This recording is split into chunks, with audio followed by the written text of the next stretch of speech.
чакырылганды келишти негизинде.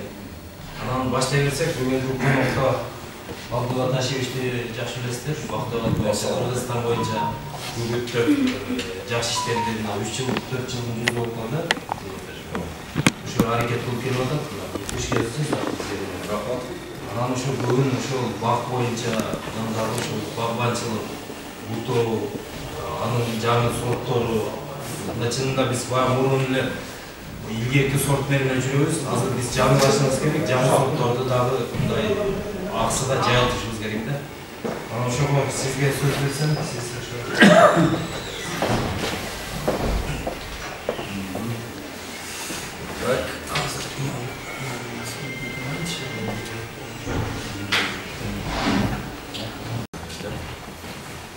Assalamu alaikum.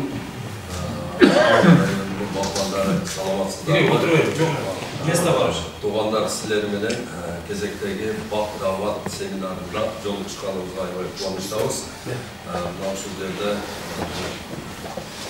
айткан 4-чү жолу көрүп атабыз. Ушул бак даватыбызды 5-чи жолу, 1-чи жолу Эрмек менен агенттик көрүп атканбыз. 5-чи жолу экен да.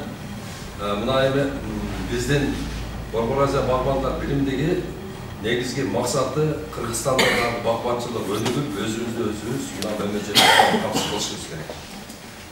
Бизде азыр проценттин соотношение карай турган болсок, биз өзүбүздү алма менен дагы камсыз кыла албайт. 50%. 3%. Элестетпөйбү 100. Bir жыл, bir күндө Кыргызстандын потребности сезон кезинде bir күндө 1000 тонна жүзүм жейткенбиз. Биздин жүзүмүбүз даже bir жумага жеткен. Bir жума жеткен жүзүм чыгарып алат экен. Анан биз Өзбекстан, Тажикстандан алып жатабыз. Хурма, анжир, месте, бадам, буларды айтпай эле коюп. Биз өзүбүздү толук камсыз кыла албайбыз. Мындан кийин толук камсыз кылган ошол слива менен мисалы бунун да логистикасын кое албайбыз. Логистикасын коюп, бардык слива, бардык ошол биз Кыргызстанда өндүрүлгөн мөмө-жемиштер каерде болбогон жактарга жылдырылып, ошол жерде сатылып, мына ошол ким дыйканчылык кылган болсо, бакманчылык кылган болсо, ошолордун продукциясын бардыгын элге жарыя кылып, сатышып, жардам беришип жүрөбүз. Азыр Кудайга шүгүр, мына 2015-тен бери жүргүзүлгөн биздин бак отургузуу саясатыбыздын, максатыбыздын, идеябыздын ошол жөн иштерин көрүп калдык. Азыр биздин базарда биз ошо башында алып келип отургузган ретчи, Golden Delicious, Green Smith алмалары, ошол жакшы шабдалдын сорттору, жакшы жүзүмдөр ошол биздин базарга чыгып калды. Бул эми башталыш эле, Кудай кааласа, жылдан жылга бунун көлөмү артып, биз өзүбүз толук ошол мөмө-жемиштер менен өзүбүз камсыз кыла алып турган даражага жеткени дагы аз күндөр калды. Эми туугандар, азыр дүйнө жүзүндө бардыгы рынок, күрөш, элдин бардыгы аракет кылып, ошол элге жагымдуу мөмөлөрдү чыгарып, ошол базарга сатып атат. Бизде ошол 98% эл мына азыркы биз айтып аткан ыргалдуу багбанчылык боюнча эч кандай түшүнүгү жок да. Эмне үчүн ушул сортто отурушум керек? Мен адамдар ошо атаман калган баягы кызыл алмамы же сары алмамы эле отургуза бербейли деген суроолор келет бизге. Эмне үчүн биз арыкта шаркырап суу агып атса биз капельни жасашыбыз керек? Эмне үчүн биз ошону мындай баягындай сартабой алмаларды отургузуп, мурдагы биздин ошол атабыздан калып кеткен жаңадан, анан Кирим Хасан деп ат коюп алганбыз өзүбүз. Ошол алмалардагы Джонатан дагы Америкадан келген, Крипсан дагы Франциядан келген, булардын баардыгы Европадан жана Америкадан келген сортторду биз отургузуп жүрөбүз. Дагы бирок өзүбүз ат коюп алганбыз. Анан ошол эле кезде 30 жылдан бери бизде селекция жүрбөгөндүктөн мына бирибиздин бутагыбызга бирибиз сливаны улап, алманы улап, шабдалыны улап аттырып, акырында келгенде структурасы совсем бузулуп кетти да. Мөмө-жемиштин структурасы такыр бузулду дагы. Мына кайналы дагы кичинелип кетти. Өрттүн ичине өзөк өсүп кетти. Алманы жесең мисалы үчүн майдаланып эле, тиштесең, бул жагынан тиштесең, бул жагы чачырап кетип эле. bir кандайдыр бир мындай анан постоянно алмабызды карасаң бир баягындай чотуркоп чыгып эле мына ушу мөмө жемиштердин качествосу аябай түшүп кетти да. Түшүп кетти. Себеби дегенде биринчиден селекция жок, экинчиден мына ошол илдеттер менен зыянкечтер менен күрөшүү систематически жүрбөйт. Себеби дегенде агроном жок. Мына азыр Кыргызстанда ошол биз 7 миллиондон ашып калсак, 7 миллион кишиге эсептеп көрө турган болсок, көп болсо 500 агроном бар. Ошол 500 агрономдун дагы мына чет өлкөдө окуп келгени бир 30 эле болот. Калгандары мына өзүбүздүн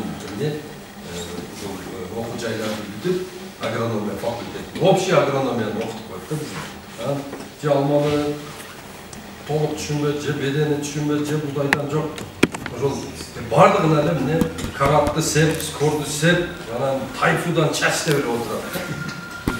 Мындай бир оңгулуктуу бир мындай баягы адамга ар бир немесине мындай мөмөгө, ар бир ушул немеге, чөпкө, анан дандууга подходу жок.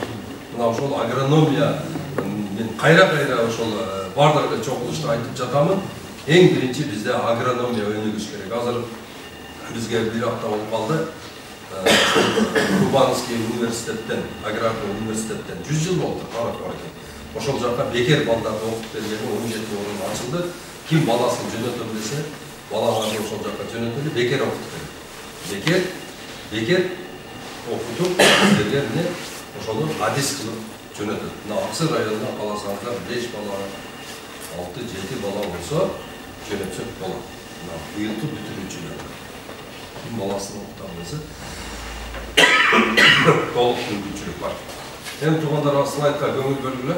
Бул жакта мына азыркы мына ошол бизде Борбор Азия Балкандар биримдиги тынымсыз менет кылып, өзүбүз отургузуп, түшүмүн алып сатып, кайсы жакшы болот экен Кыргызстанда, кайсыны эксек мыкты болот экен, ошондон жакшы результат болот экен.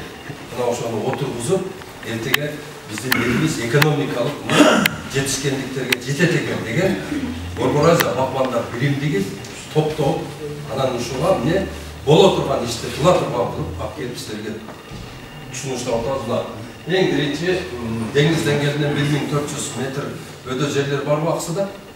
Бар. Мына ошол жерлерге Редчиф, Голден Делишес, Гренни Смит, Джерамини, Скарлет Супер деген алма отургузасыздар. Мына ошол 5 алма суук жердин алмасы. Ошол жерде алма оор болот. Аябай даамдуу болот ушул алма. Көрсөткөн сүрөтүн Редчифтин мына кызыл алмага анан булар туугандар биз тандаганда ошол дүйнө жүзү боюнча топ 10 деп коет, эң сатылуучу сорттор да. Бардыгы таануучу сорттор. Бир акебиз эмеге Семирянка алып барган экен 42 тонна Новосибирскийде. Уже Семирянканы бирдиктүү рейстерден чыгарып таштап албай коюптур. Жанагы байкуш менен зоопаркка тапшырып келди. Мына ушундай адашуулар болбош керек да. Мына ошол Редчиф алмасы суук жерге отургузасыңар. Эгерде ысык жерге отургузса, коштөбөгө отургузса, муну августта эле бышкылаттагы монтуп мыжыксак, атала болуп кетет. Эч береге жарабай калат да. Тоо жакта боло турган болсо, буну мисалы үчүн жерге дүп этип түшсө дагы, мындай структурасын бузбайт. Ошол жерде мындай майшаят дагы холодильникке койсо, зыңкыйып тура берет. Эч нерсе болбойт. Анан кийинкиси мына алтын алма, Golden Delicious деп. Дүйнө жүзүндөгү сатыла турган топ десяткадагы алма. Эң көп. Францияда 2 эле алма отургузат, Star Crepson менен мына Golden Delicious. Мыйзам менен неме кылган, чектелгенде алма. 2 эле алма отургузат, башка алма отургузбайт да. Мына ошонун бири ошол Golden Delicious. Аябай жумшак, жештүү алма.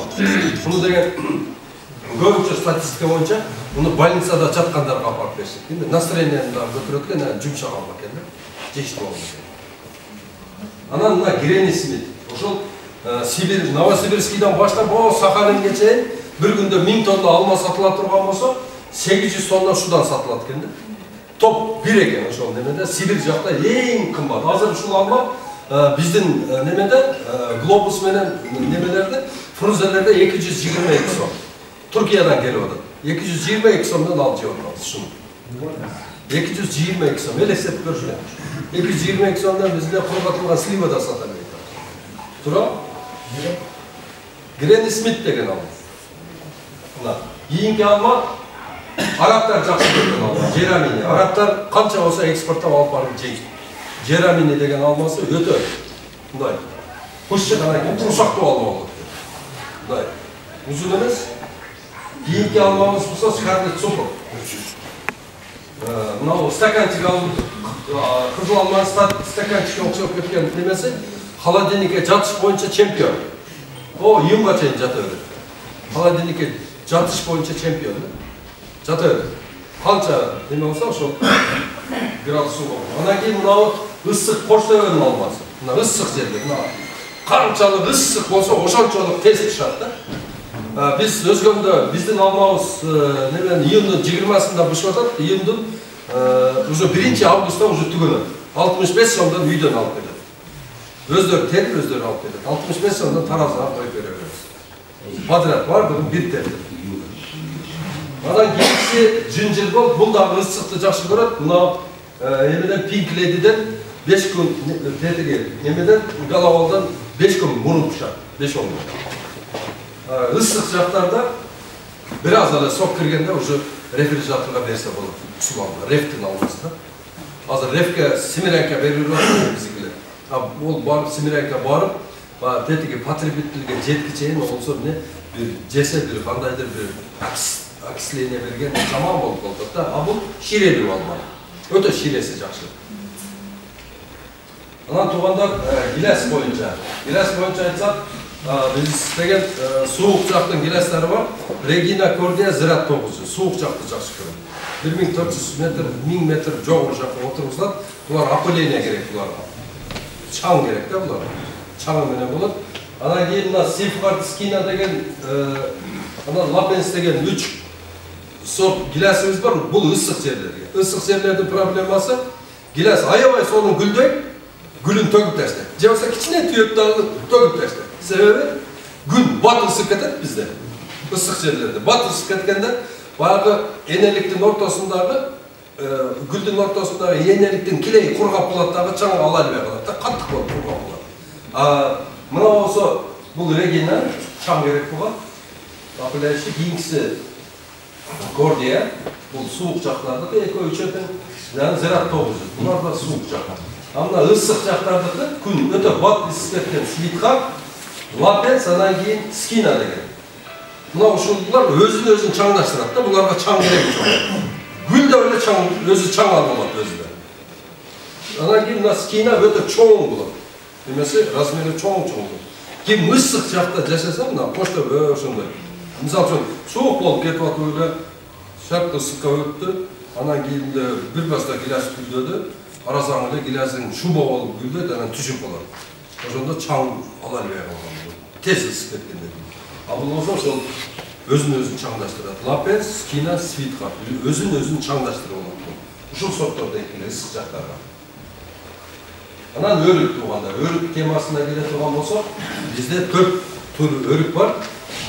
Майдын 5-инен баштап пыша турган Pricia, 15-inde Rubista, Magador, Mikado, ошол май ичи пышып кетет. Эрте пышарлар. Ким ысык жерде жашаса, ошол ысык зоналарда жашаган болсо, ошолор эмне? Ошол Pricia, Rubista, Magador, анан Mikado деген өрүк эгиш керек. Priciаны көрсөтүп койсоңуз, мына Pricia мына чоктой кызыл. Bunun nemesi Surxondaryolik bizning kollegalarimiz $4 düşürmey satып atышат. 5 mayda pışat, bu Европаға кетіп жатыр да, $4. Мына ушул ысыкты жакшы көрөт, ушунчалык ысык. Анан кийин туугандар, бизде коркунуч бар, кеч калган карлар бар, мөндүрлөр бар, туура. Мына замырский бар, туура. Мына $2,5 миң, тосконуна $1,5 миң, $5,000 кетип атабы. Анан кийин капельныйына $2,000, $7,000 кетип атабы. Анан үстүнө стойка коюп туруп, сетка тартып алган дагы $4,000. Общий $11,000 менен образцовый, бир образцовый сонун бак түшөт да. Сууктан коркпойт, ысыктан коркпойт, мына ошол бак, чымчыктан коркпойт. Ошондой бак кылып алсаңыздар болот. Түшүнүңөрбү? Мына алмадан башкасына көчөт $2,5 да көчөт кетет. Алманыкы $5,000. Алма мисалы үчүн бир себеби дегенде алма 1200 түп отургузулат да, будан 660 эле түп отургузулат. 5'ke 3 sxema pasap ki. Düşündüğünüz mü örüktör diyor. Molar 50 kilogramdan örük salar. 50 kilogramdan küçüne jetkende adam da köp salıp verir. 200 so'm döründe satsanızda bir hektarda 10 tonnada örüp terip satıp dursanlar hiç kanday başka işin gereği yok da. Uşağa ötüp alsanızlar olur. Erte pışarlarga. Issık yerlerde жақсы көреді. Мына бірінші май мына неменеде Аламұқаныкы. Ойын ушулардын демесінде мына Қоштөбе ысык жерлерди жақсы көреді. Құрғатқан болойт. Бұлар немене? Мына Рубистанды көрсөт, анан Магаторду көрсөт. Бардыр кызыл. Микадордун асы. Анан мына құрғатқаны мына Халил оғлу. Мына ушуну құрғаткылап, бұл сары болып құрғайт екен. Өзі сары өрек екен, сары болып құрғайт дағы. Анан бұның 1 килограммы Түркияда, Европаға кеткен 10 евродан кәмі жоқ екен. Құру. Біз хотя берді 500 сомнан сатып тұрсақ дағы, жақшынан өте сладкий сорт. Баткендің өрігіні жеп атамыз, уже Баткендің өрігінің дағы уже селекциясы бұзылып, içine өзөк кіріп кеткен. Жөрле Баткендің өрігінен Морелия, өзіміздің өріктерді Морелияларды жасап тұрып, ошоны чайға салып тұрып, ақырын жемитейіп көрсеңіздер, қадымкидей 1 слой, 2 слой, 3 слой, кейбірісінен де 4 слойға чейін өзөк өсіп болған, сет жатқан. Ошол тамыр içine өсіп кеткен де жапайлашы. Бұл болса гель бойдан тұрады, бұзылған емес тұрасы. Жаңы шыққан, инвитро лабораториядан шығарылған көчөттер де бұлар. Бұдан башқа Кабаши, анан кейін Юнус оғлы деген 3 еме бар. Ошоны колдонсоңуздар болот. Кургаткан. Эгерде көчөттү керек болсо, пробага эртеге келет, Абдуманап акама көчөттү алып келип беребиз. Ошол жерден алып туруп, пробага бар жоктон отургузуп көргүлө. 5тен 10дон атып, отургузуп көрсөңүздөр, мына ошону силер, Абдулла айткан мындай болот турбайбы дейсиңер да. Алма 2-чи жылы түшүнгө кирет. Алмабыз. Слива 2-чи жылы түшүнгө кирет. Шапталылар 2-чи жылы. 1-чи жылында шапталы берет керек болсо. Биздин шапталыбыз. Мына шапталы боюнча. Мына Royal Glory деген нектар. Базар аябай жакшы. Казакстан, Россия тынымсыз алып. Августта пышса дагы, июнда, июльда дагы тынымсыз кете бере турган сорттор тандадык да. Постоянно акча болот турган. Мына кийинкиси бул түктүү шапталы. Кийинкиси светлейди, бул нектарын içi жылкынын майында сары болот. Сап-сары болот. Мына Extreme Global, бул дагы ошондой. İçi сары болот. Май. Анан канча болсо кете берет.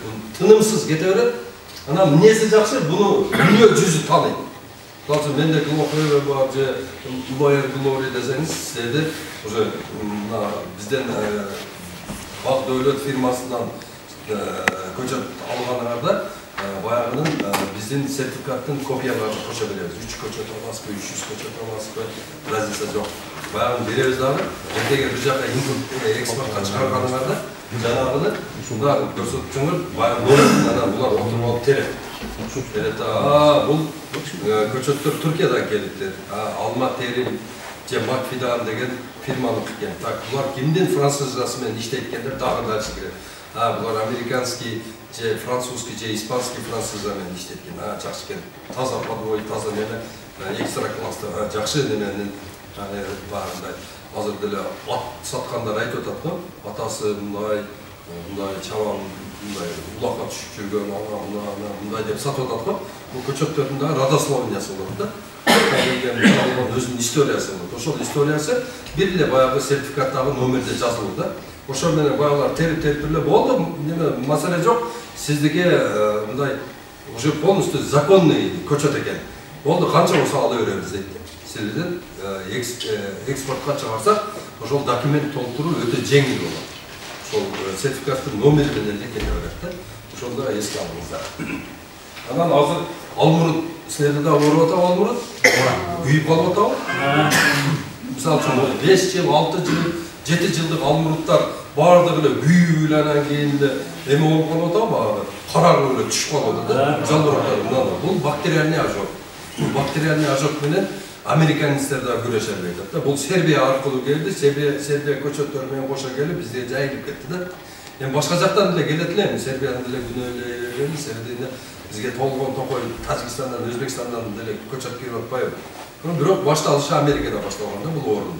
Мына азыр ошол орунун касапатынан азыр бизни алмурут эгелбей калды. Бирок мына ошо Маргарита Марила анан Вильямс деген эки көчөт бул эмеге туруштук берет, бактериальный ожог.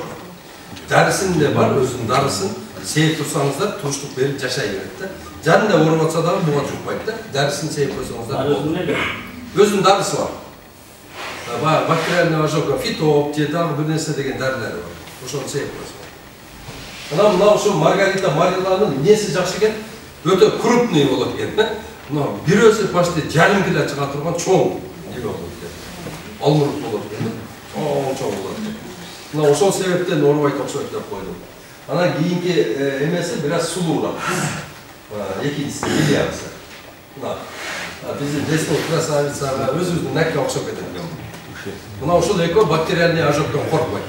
Бактериальный ожогдун дарысын сеип эле ушуну иштете бересиңер. Мына акчыда отургузсаңыздар бул августтун башында быша турган болсо, о өдүракка ошо сары челек тарапка отурсаң, бул октябрдын башында бышат да. Өзүнүн баа климатка карап, өзүн пишире берет да, климатка карап. Түшүндүңөрбү? Эрте быша турган кылып, биринчи майга дагы айдап туруп, биринчи кылып чыгарып туруп, сатсакта боло берет экен. Анан кийин кечки поздный кылып дагы чыгарып, холодильникке берсек да боло берет экен да. Экөө ошондой сорт экен. Мына ушудан пайдаланыңыздар. Анан эң главный Аксы району үчүн эң главный тема бул слива. Азыр слива жөнүндө кенен кылып, мындай маңызын чагып, сону кылып айтып беребиз туугандар. Мына биринчи стенде Анжелино, Блек Сплендор, анан Блек Амбелет 4 слива Кыргызстанга тандаганбыз. Эми мынаны айтып берели. Бул Куршактын сливасынан 5 эсе чоң. Аксыныкынан 3 эсе чоң. Таластыкынан 1 эсе чоң слива болуп, чоңдугу боюнча ошондой болот. Анан бунун эмеси эң чоң кардары бунунку Германия. Германия мамлекетине канча болсо сурай берет, алып кете берет экен. Германияда чоң фабрика бар экен. Ошо немистер өздөрү келип, азыр бизге сунуш берип атат экен. 400 сомдон кагын алайлы. Канча болсо жасап бергиле. Только органика. Астын биогумус, анан үстүн болсо эмне? Өзүбүздүн традиционный эрме, шыбак, кекире, чөп менен зыянкечтер менен күрөшүп, жакшыларды даярдап берет экенбиз. Алып кетет экен. Канча болсо.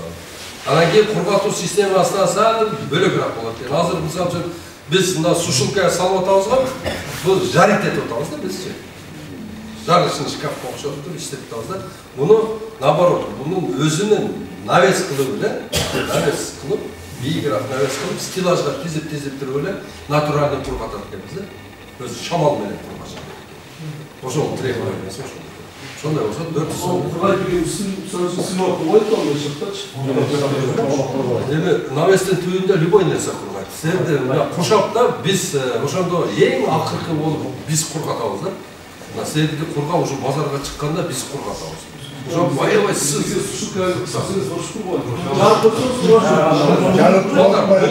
бул неменен өзүнүн немеси болот, аппараты болот, немеси болот анда түрткүчү.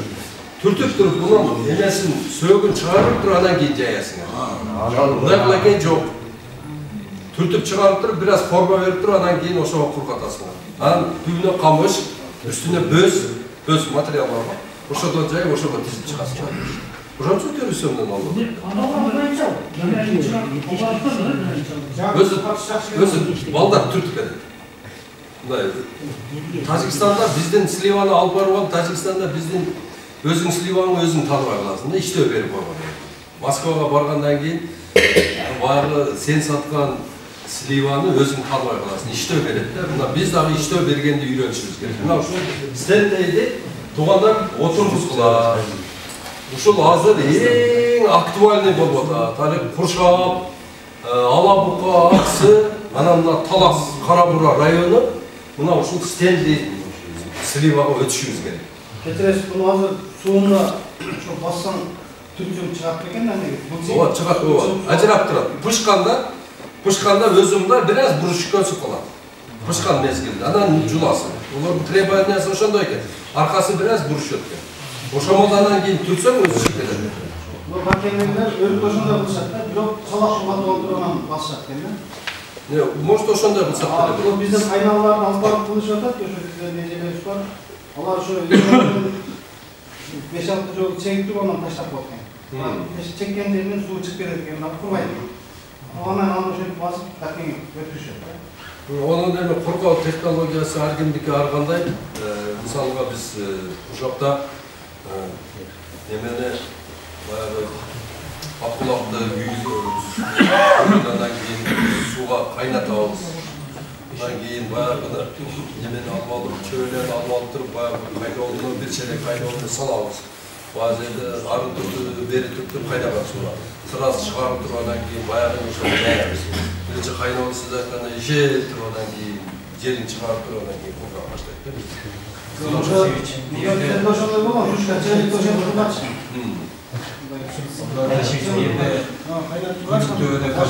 Азыр 200 сомдон бутырса, бизде 70 сом болуп атканда 200 сомдон талашып алып кетти. Башка. Көрдүңөр?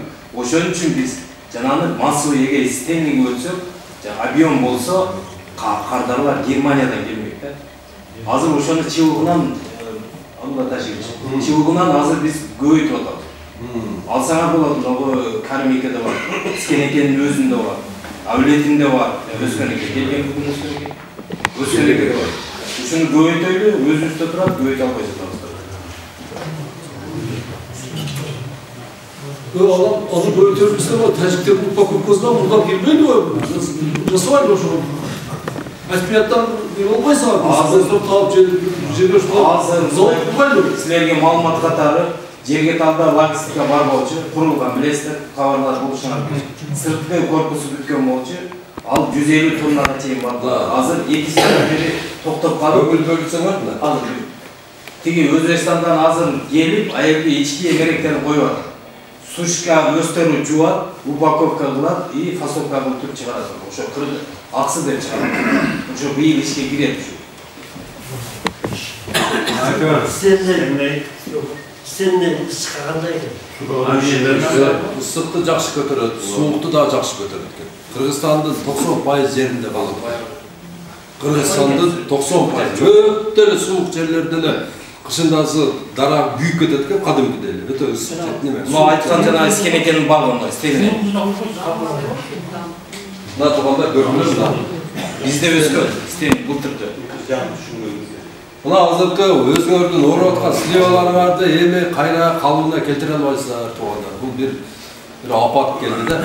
Курт да түшүп атат, анан өзү ичинен да, өзөгүнөн да ооруп атат да слива, саргар. Аны эми түбүнөн алып таштап туруп, баягы жерге эмне железный купоростон сел, дезинфекция жасап туруп, анан стендине отургузгула. Стендиди баштагыла. Эми азыр арзан кымбат дебесен, кымбат көчөт деп коркпогула. Себеби дегенде, мына силер өзүңөр улап алам деп атасыңар, чыбыгынан. Буяк айтканда 70 килограмм бере турган болсо 30 килограммга түшүп калат. Жыл сайын силер ошо жериңерден 660 минус 40 килограммда канча килограмм минус болуп кетет. Туурабы? Ошондо ойлоо. 20 тонна сливасыз каласыз. Жыл сайын. Онун көрө оригинал көчөттү эле отургузуп, ошонун жакшы түшүмүн алып берет. Анан баягы инвентор лабораторияда жазылган көчөттөрдүн неси жакшы иммунитети бар да булардын. Анча-мынча ооруга туруштук берет. Дарлап жакшы карасаңыздар, субханалла сонун болот. Мына 3-ке 5 жыл эккенден кийин арасы ачып калды го бирден ба? 5 метр ара. Ошонун арасында жүгөрү же эспарсе бирде чакса болобу? Эми баягында седерат үчүн баягында филиция деген чөп чыкты го. Ошону себип туруп сидерат кылса болот. Баягы ошол кайноонун азыктандырат. Анан кийин биздин көчөттөрдүн ортосуна беде, анан карточка, пияз, мака эгишин кереги жок. Себеби дегенде алар эмне 2-жылда түшүнгө кирип атат. Орто аласыңар дарагына. Керек жок, жөндөп тура берсиң. Тамырын сыгып коет деген, алманын тамырын сыгып коет. Бийде, картошка, жүгөрү дегендер болот. Ошондо жөн эле турсун дагы 2-жылдан уже түшүнгө. Андан көрөк ошону астына эле иштейт. Биогумусту берет. Мына ортосун ров кылып туруп, ошону полный биогумуска толтуруп коюп, ошонун үстүнөн дагы суу жүгүртүп коюп. Ошол не азык болот. Канчалык сен жакшы азыктандырып, жакшы бага турган болсоң, ошончолук сага эмне ошо Европадагыдай түшүн берип атат. Да. Анжелина опа. Мына Анжелина деген сливадагы жакшы болот экен. Мунун эң эле жакшы жери немени холодильникте апрелге чейин турат. Эчтеме болбойт. Немеде Москвага Сальвадордон келет экен Анжелина 1 килограммы 400 рубльден сатылат. Мына ушуну. Буну биз ошол декабрда жүктөп туруп, ушу жөнөтсөк, биздики базарды ээлейт экен Москвада полностью. Багы мындай боло турган иштер да булар. Мына ошол импортко, экспортко чыгарып, ошол жактан сонун киреше ала турган жерлер. Мына ушуну дагы отургузгула Анжелина. Анан бул холодильникте турган кезде мына сыртындагы фиолети ичине кирип кетет экен. Багы жарса, немеси түсү багы кокон гилястай болот. Фиолети болуп чыгат экен. Аябай сочный. Жечтүү сорт экен. Орустар Анжелинаны ушунчалык жакшы көрүп жешет экен. Ошого базар сураган нерселерди даярдап биз базарга алып чыга беришибиз керек. Могу Black Splendor өтө чоң сливалар, сладкий сорт. Сладкий эрте пышар сорттар. Мына ошол ким эрте пышар менен заниматься этем десе, өрүккө окшотуп эле мына ошол не майдын аягына пыша турган сорттор. Black Splendor и Black Amber. Экөө тең чоң болот. Мына и сладкий. Будан көбүнчө сливовый сок алат экен Европада. Отургушат экен дагы только сокко иштетет экен да. Мына ушул көңүл бөлгүлөр. Мына. Анан туугандар, мынабы кыргыздын дарагы. Жалпы эч нерсе иш жакпас кыргыздарга ушул бадам жакшы болот. Ассалам. Кодайсыз. Мына заңы. Ассалам алейкум.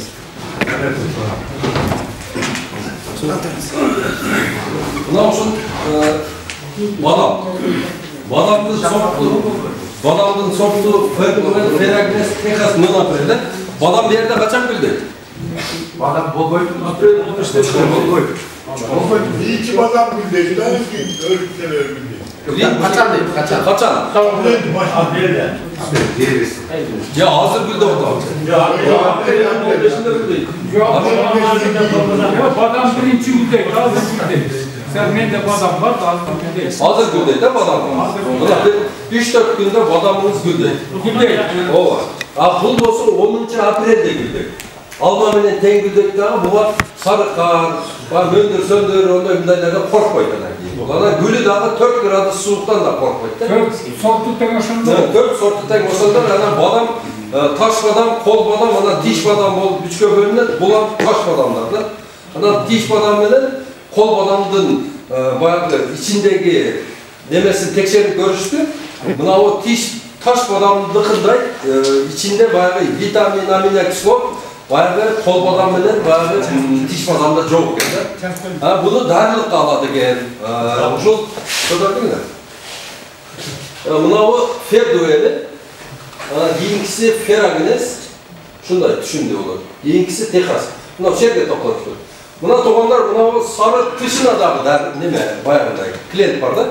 Koreyadan bunun şuradan krem skrap yazay degen şu tışın da kusura bakacak bizde. Anan içindeki mangızı da klient var.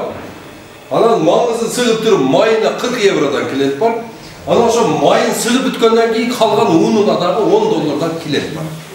Bu turuşu menelle kaleken. Anan keyin daha jakşı jeri bu nesigen bunu buto sisteması şunçalık nemeken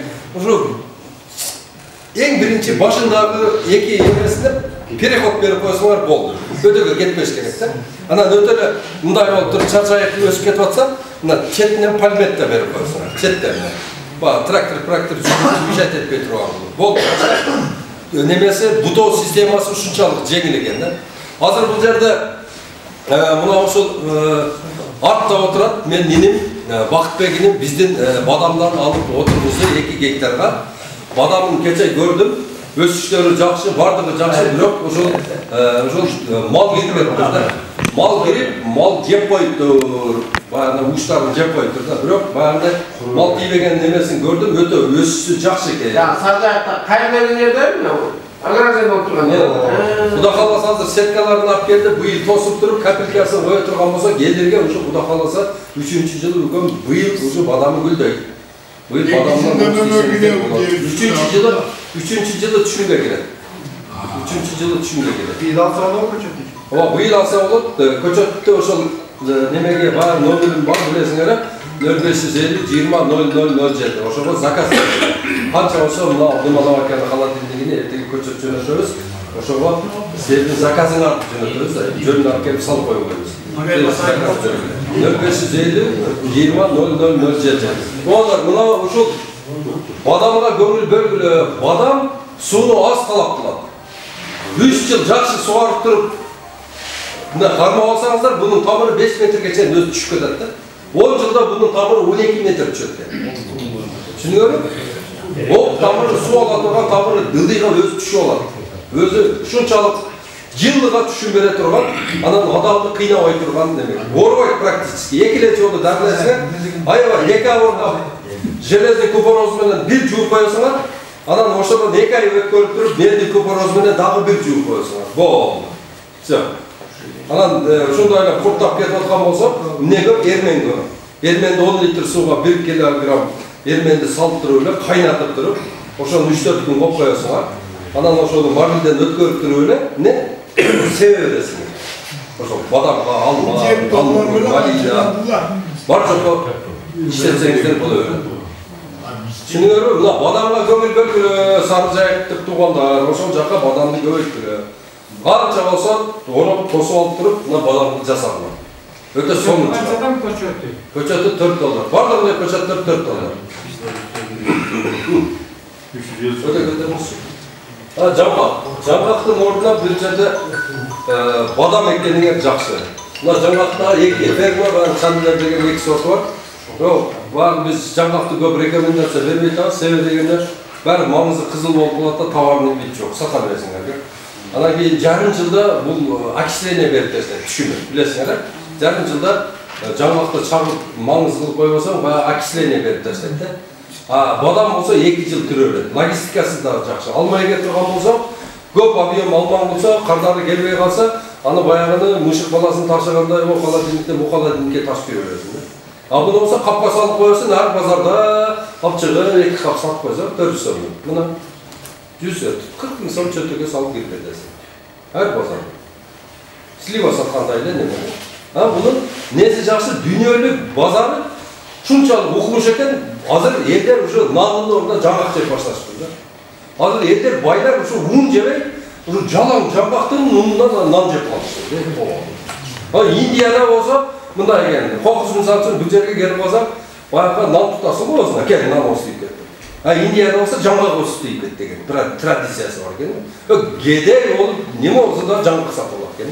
Bazı yerde keşyu, badam, miste, funduk, bayağı Kitayski жаңғақ, дағы не жаңғақ бар дегенler ассортимент кылып алып чыгып, талап кылган нерсени отургуш керек да. Жаңғактуу дүйнө жүзүндө эң талап болгон нерсе. Силер ушуга көңүл. Чоң бак кылам десең, жалаң бадам ек, же пекан жаңғак ек, же фундук ек да. Суук жактарга фундук, ысык жактарга бадам, мисте. Түшүнүңөрбү? Пекан жаңғагын отургузулар. Эң сонун баасы дагы жакшы болот бунун. Ядан кейін бұл чирбек, ирбек жақсы тұра береді бізге, қинамайды бізді. Қапқа салып қоямыз, тұра береді. Азық болады. Мына ушул қоқыстан мысал үшін чекараларды жауап қой тұрған болса, мына ушул 2 миллион гектар жерге мына бадам отырғызып ола тұрған болса, Қырғызстанда внутренний потреблениясы 800 000 тонна ұн жейміз. Бұл 2 миллион гектар жерден бізге ең аз дегенде 2 миллион тонна ұн болады. Ең қымбат дүниедегі ең қымбат ұнды өзіміз жеп отыра жүрміз. Мына сағат. Undan обеспечение толық болады да. Түсініңіз? Майын сатып береміз. Сатпасақ өзіміз іше береміз. Бұл гүл азық та қырғыз үшін. Мына ушуну қолға алышымыз керек та туғандар. Так, мистер Ахмади Акбари деген сорты бар. Мына сол сорты. Акбари. Анжир отырғызғыла туғандар, өссік жерге. Ошо кемін жері өссік бола тұрған болса, анжир отырғызғыла. Мына ошол Ахмади сорт қайықта? Ахмади сорт, Ахбари екі өтен Иран. Бирок Түркияда селекция болып, Түркиядан келеді бізге. Ушулар қанчадан? Көчөтү $6. Көтөр. Мынау анжир, 3 анжирде эстеп калгыла. Мына ушул 3 анжир эң ушул дүйнө боюнча түрктөр ушул экспортко чыгарган 3 анжир. Муну куруткандан кийин баягы куруп туруп мындай сырты оболочка болуп калат экен да, ичи болсо мындай бал болуп калат экен да. Ичи бал болуп калат экен. Бунун килограммы түрктөр Европага жака каратып 10 евродан түшүрбөй сатышат экен да. Биздин фасонда барып 10 евродан сатып атышат олар. Тура. Буну эмне кандай сата албай калат. Мына биздин внутренний ички потреблениябызга мына ушул анжир дагы керек экен да. Аябай ичинде аминокислоталар көп экен, витаминдер көп экен. Мына ошо анжир дагы отургузганды колго алышыбыз керек. 3 жол түшүм берет экен. Бир түгү 300 килограммга чейин берет экен. Чоң түгүчү. Мына ушуну да көчөт менен эртеге заказ бергиле. Жөнөтөбүз. Күн керек. Күндү аябай жакшы көрөт. Канчалык ысык жер болсо, дам жерде өтө сонун болот. Анжианский погода бар ушул жерде? Ошондой жерлер барбы? Анжианский погода. Ошо 3 коргонго ушуну отургуш керек да. Мына элекка ба неде? Жиндикана жакта ушундай отургуш керек да. Ысык жерде жакшы. Кызылбейтте жапай анжир өсөт. Демек ошол неме Казансай Кызылбейттин мондай территориясы немеге чейин, Үшкоронго чейин түгөсүт да. Ана Малина Полька жазып коюп балдар, бирок Малина Полька эмес, силер Маравилла отургуздар, жазып алган. Маравилла сорты Польканын келгенде 25 жыл болду уже.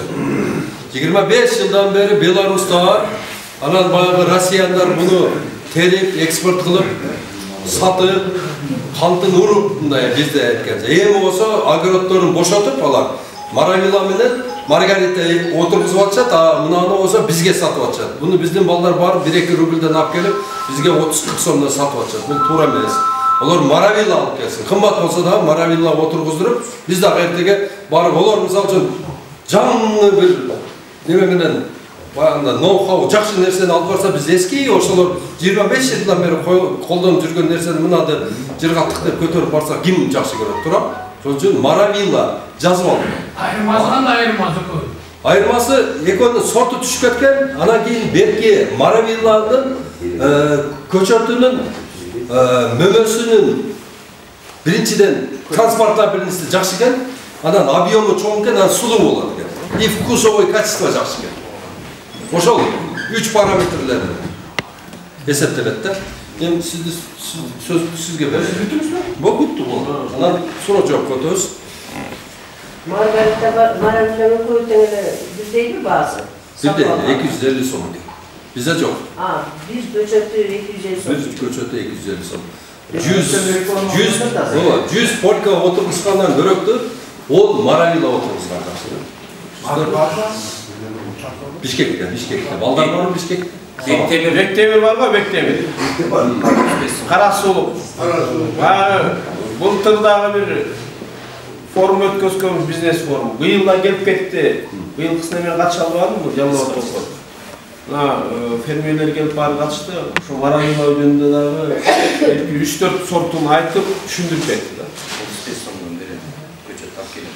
35 сомдон көчөт алып келем деди. Ал өзүн ошо аксылык туугандарыма 35 сомдон алып. Азыр кара жыгачка, кара сулук, Бектемир. Кара сулук. Нема келип коюп тур деди. Ошондо көчөт кетиби жемини. Жок. Ал мындай болот. Урматтуу бүгүнкү жыйындын катчылары, эми азыр сөздүн жыйынтыгын кошумчалап бир сөздөп кетейин. Абдулла Ташевичке чоң рахмат, туш келип. Абдан мен келгени мына экинчи жолу келип чогулуш өткөзүп атсыз. Бектемир 2 жолу чогулуш өткөздү.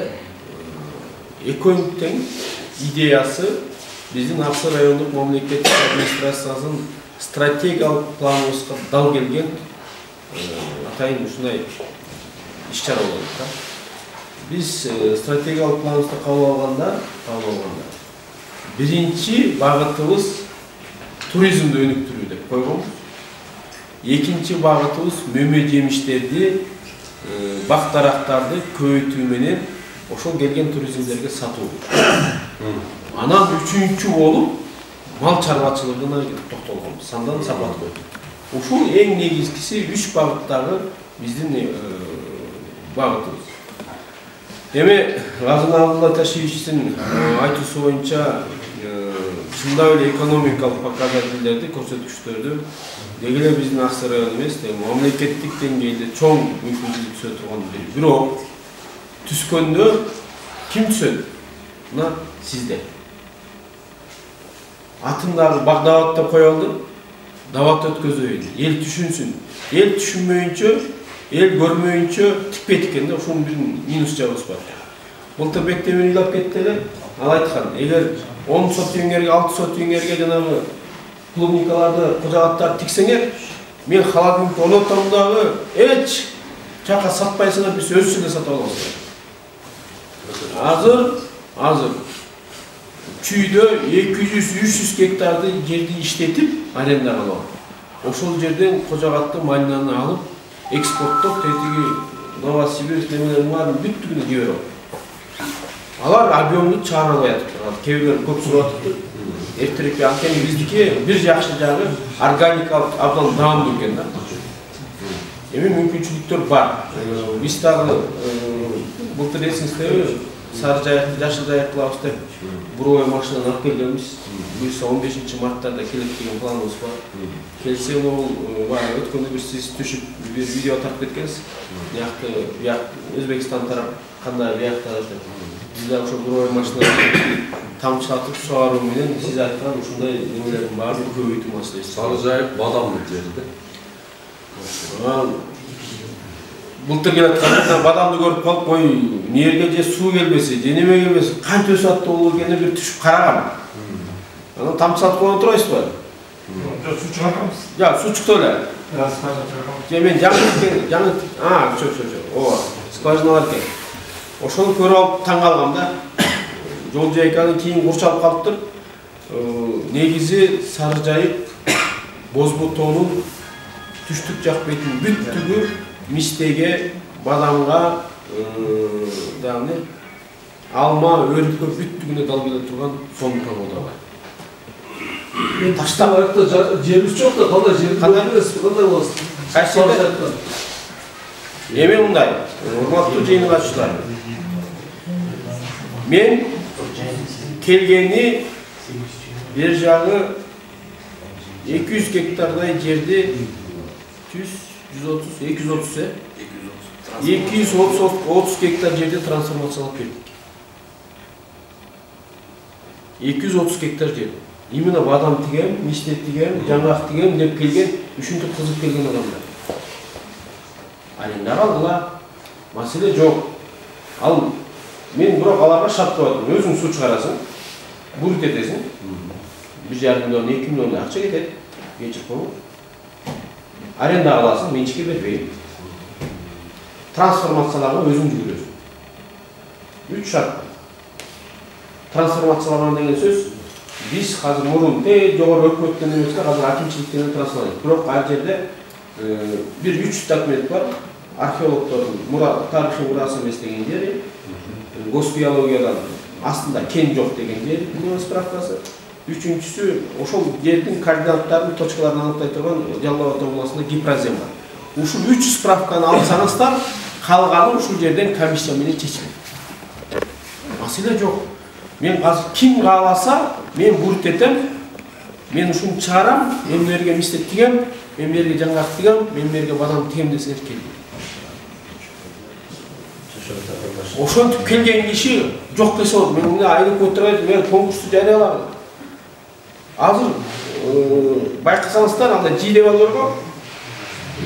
Жидебал келип атканда былтыр Акылбек тиккен. Оң жагында бир вагончук туруп калган. Алысыраак жакта. Ошол бурут этип атат. 18 гектар жерге бадам тикти, мистесин тикти, баарын бир испытание кылып тигип көрөйүн дейт. Бирок трансформация кылганы 200 гектар жер сурады эле, 130 гектарын трансформациялап бердик.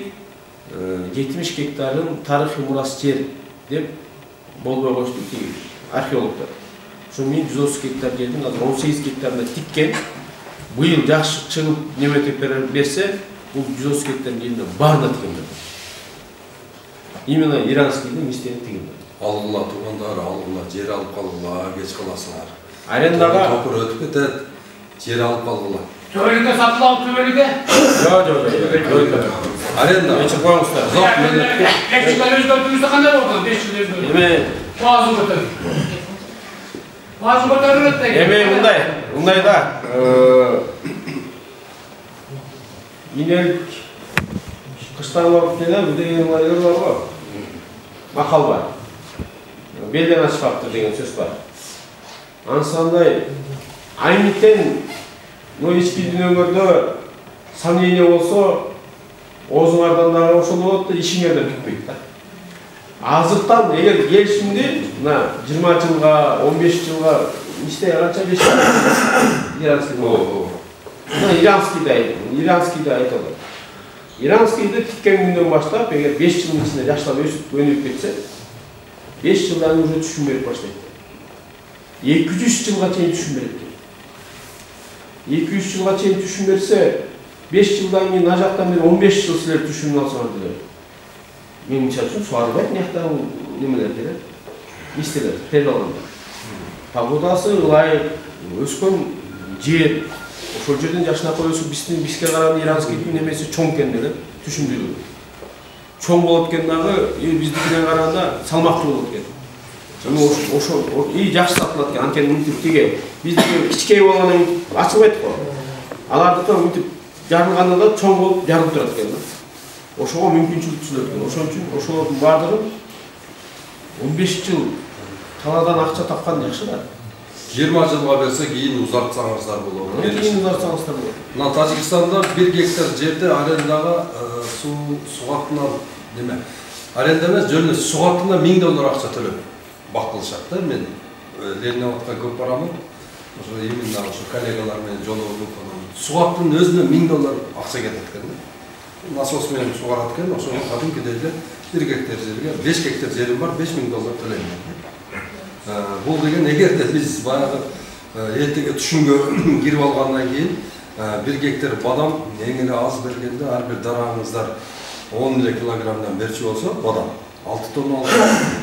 Эгерде аны чака турган болсоңуздар 2 тонна маңыз чыгат. 2 тонна маңызды 800дөн эле берсеңиздер 1.600.000 акча болот пайда.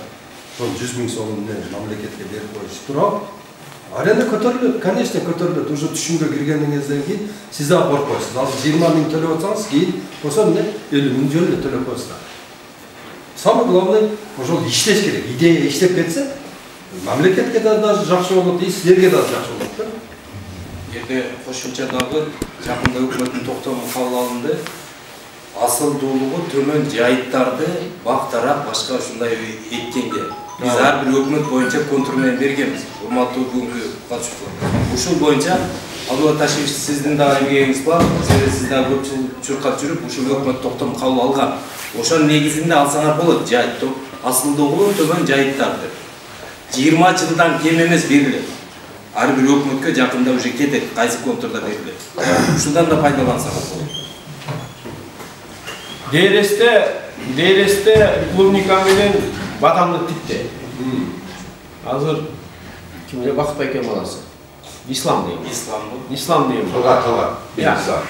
Талгат менен исламды көргөн. Өкмөттүктө канчада 1 гектар болот? Ушундай километр 1 гектар тикти. Былтыр тийишкен. Азыр кетип барасаңыз жол жээгинде көрүнүп турат неме жанагы тамчылатуу барын улаштырып неметип атышат. Быйыл көрөбүз деди. Быйыл жакшы чыкса, эми жылы дээрес жактан мынча жер бересиз деп келди. Проблема жок. Проблема жок. Трансформация кылалы, бирок мыйзам чегинде шыр берилбейт. Анын үчүн жана трансформация кылганда бир ай, 1,5 ай убакыт кетип калат. Lekin bari kadar bizdin komissiyanın 2 жерде 2 жол өтөт да. Экинчиси айлык өкмөттүн балансына өтөт да. Айлык өкмөттүн балансына өткөндөн айлык өкмөт конкурс жарыялайт. Анан конкурска катышасыздар дагы. Анан договор арендага кол коюштур, ошо менен утуп алат. Проблема жок. Арендага канчадан төлөп орто эсеп? Кайсы аргандай болот. 1000 сом, 500 сом. Я тиге кайракын айтып атасың. Я трансформация болгон деп. трансформация болгон жерде бир 70 сом болушу ушундай пока. Соттерин албайбы? Анткени мындай да бадам тигет ала деген чөп эчтеке жок. 70 сом билбейм, баягы немеде ушул кайракы жерди жөнүндө көрөм десе көрсөтпөйт да. Немеде? Тажикстанда. Кайрак жерди бир көрүп коюйнан 70 сом төлөйүн десе даже көрсөтпөйт да. Оны бекер да.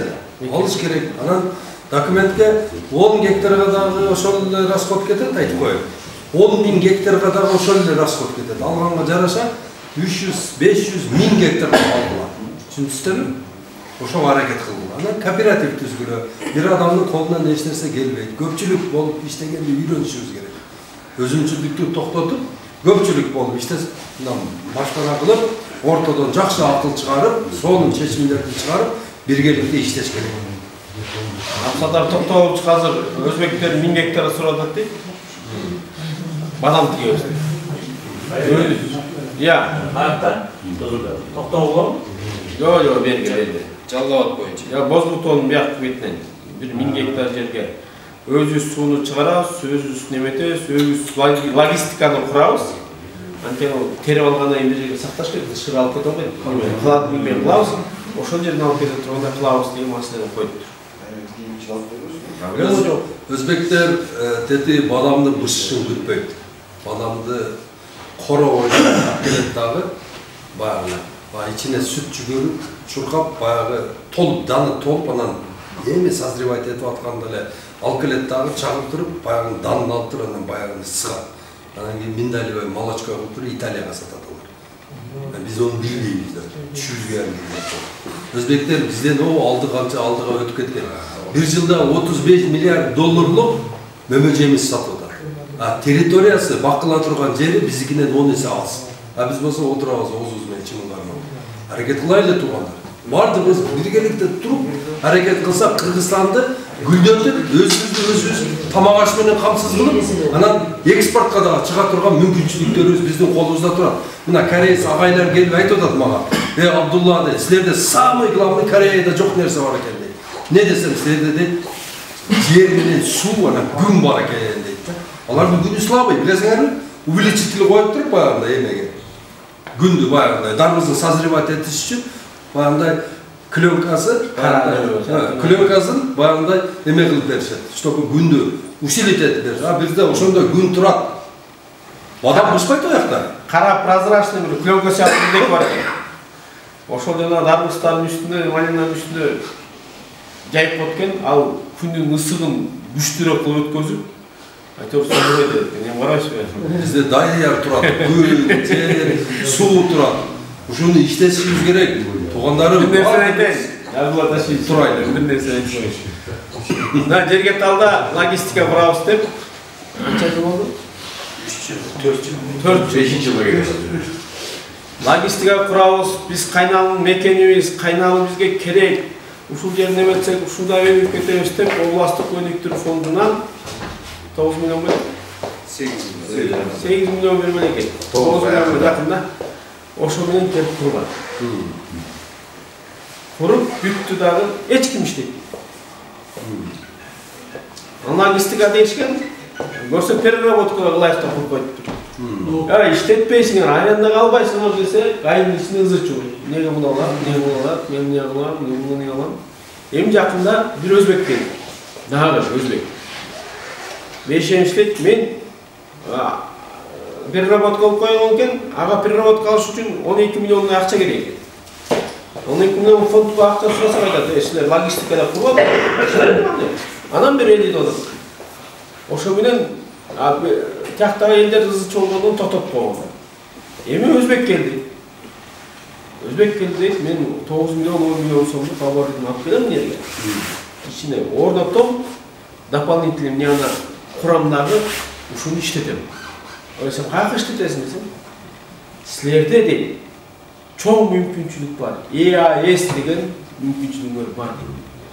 Biz bu yerden alıp Özbekistan'a ötközüp adamları EAS'ga eksportlaууга кыйын болот. Мен адамдар берген курам ушул жерден түпкүс прямой кетет. Только Кыргызстандын бренди менен. Мына. Бұл Аскар Акаевтың бізге қылған жақсылығы. Шоны біз көбіміз түшінбей жатамыз. Егерде органический бар жоқ сертификаттары бола тұрған болса, мысалы үшін жөн ошол Аксын центрінде дары сатқандай барып сатсақ болады, любой Европаның шарына. Шоны түшінбей жатамыз да, біздің балдарымыз қаяққа оқуына түшінбей.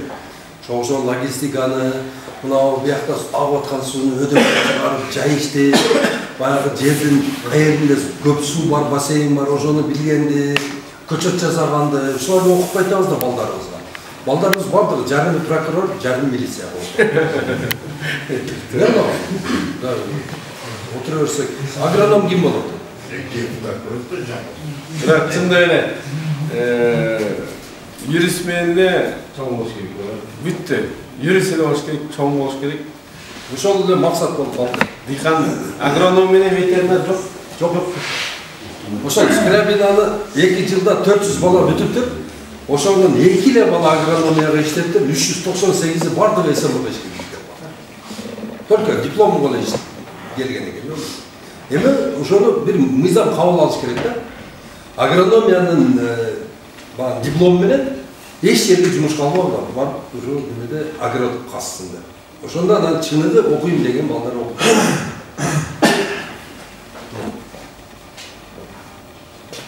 Siz parlamente mesele koydunuz Abdullah Taşıyevich.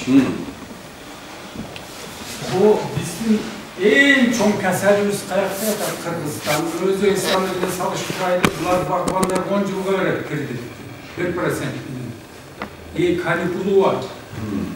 Kırgızistan'da bakmancılıkta önüktürü için bir de bank yok. Bakka kredit bile tutan bank yok. Hazır barsanız aytar, var değil. Birok oşan alıp gördüm, 7 yıl değil. Kanikul yok, prolongasyon yok, prosent asmanda. Bak sıradıyla ömür beyttaz. Alar oşa baktı, tibu atkandır, uca prosentmenin töbe baştaş gelir. Bu bizim bakmancılık boyunca memleketlik siyasat nöl. Yer boyunca, ben bunu Dalay yolu parlamentте deputatlarga koydum. 97-98 yılı ben parlamentте deputatlarla koş oturup işleştim de. Ve bu komünistik 3 kodeksti, adı Roşomen yaşavatağız. Yer kodeksi, su kodeksi, Tokay kodeksi. Bunlar fermerler ben Roşomen aytıvatım. Özü üstün elden çölge aylanıp kakışıp kalgan, çöp çıkpay kalgan yerde elge verişkara görmedi. Zakon. Yer kodeksin karam, Tokay kodeksin karam 12. statyanı. Kuskumuz keledi. Kusku gelip 12. statyanı karam. Oşonu siz yakşı mesele koydunuz parlamentke. Bürok oturgan ministerler sizin dengeliniz düşüne olgan yok. Savatı jetmez oşolu. Deputatların içinden bir oğana bir azamat var eken oşonun familiyaz destek almadı şu an tütedi. Переживаемость kança prosent dedi az, baktık o atamız. Kança prosent?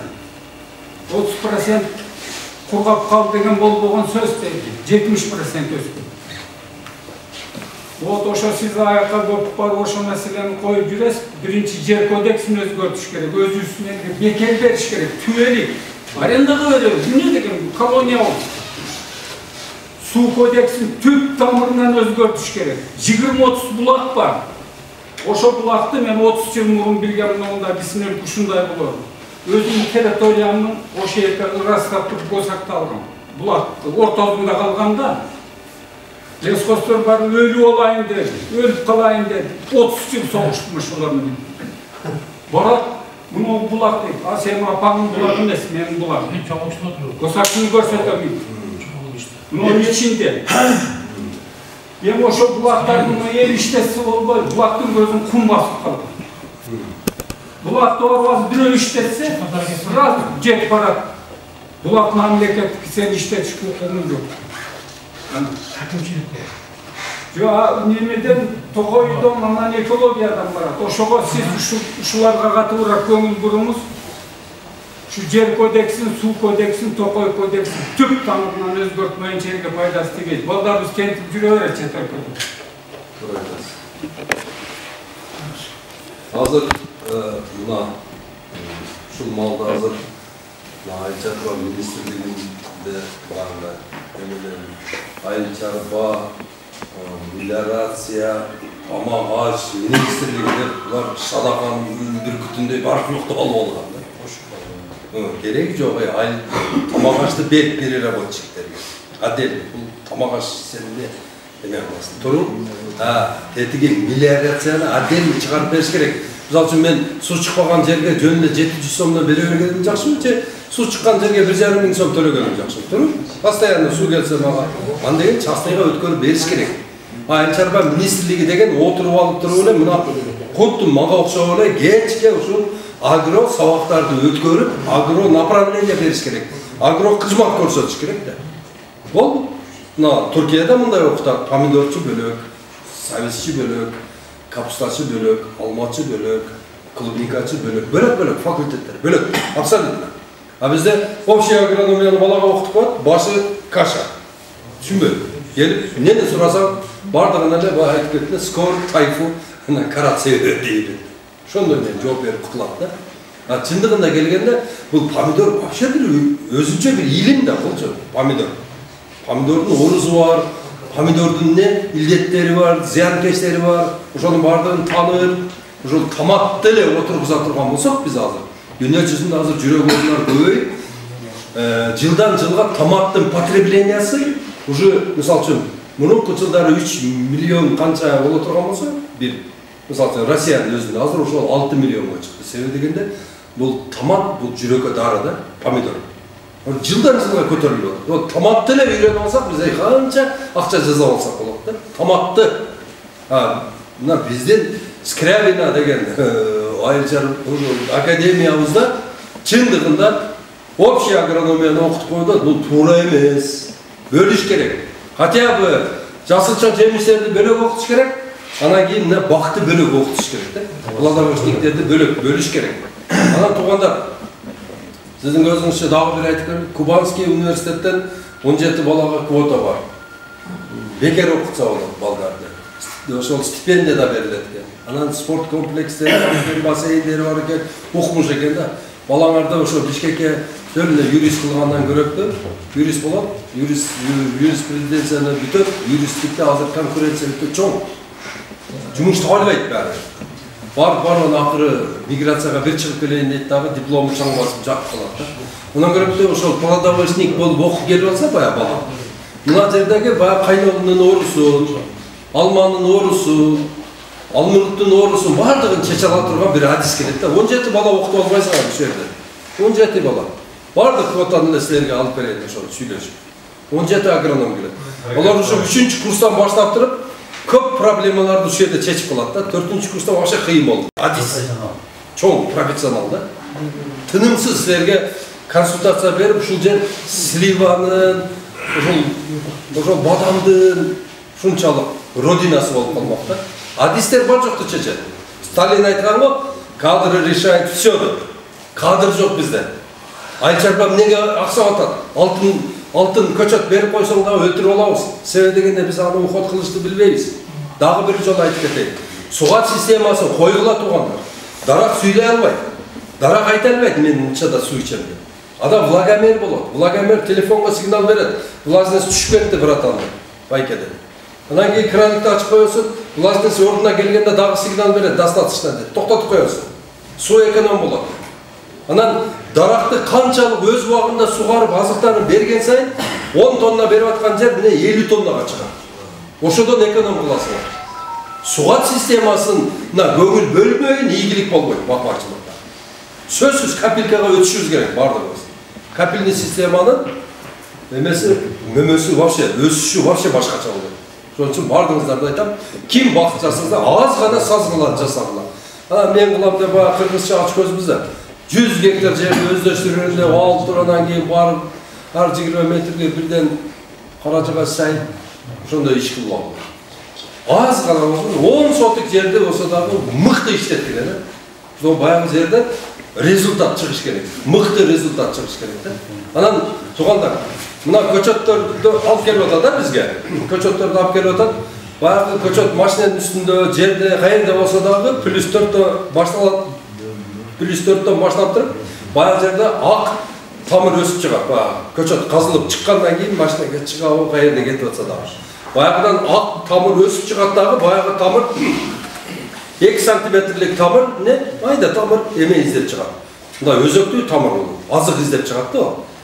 Башка жерден азык аламды. Чыккандан кийин ошол баягы 4 саатта кайра кургап калат. Баягы көчөттү алып келип отургузасыңар, баягы ичиндеги сок менен көгөрөт, кайра эле кургап калат да. Ошол үчүн холодильниктен алынат көчөттү. Туугандар, ал ошол көчөттү алып келип саткандар өзүнүн көчөтүн өздөрү да отургузбайт. Билесиздерби ошо? Алар Өзбекстандыктар бизге көчөттү алып келип атат, бирок өздөрү турецкий отургузуп атышат. Түшүнүпсүздарбы? Анан көчөттүн бир эмеси бар, золотой правиласы бар. Бир жерге көчөт жасалгандан кийин ошол жерде 10 жыл көчөт жасалбаш керек. Өзбектер дагы, адамжайлыктар дагы бардыгы 30 жылдан бери бир жерде эле көчөт жасап атышат да. Ал көчөттүн сапаты ушу өлүп калат. Түшүндүңүздөрбү? Ошол сапаттуу көчөт отургузуп, анан кийин баягы мен көрсөтүп кеттим го, топ 1деги эң сапаттуу мөмө бере турган дарактарды отургузулат. Сатыш жеңил болот.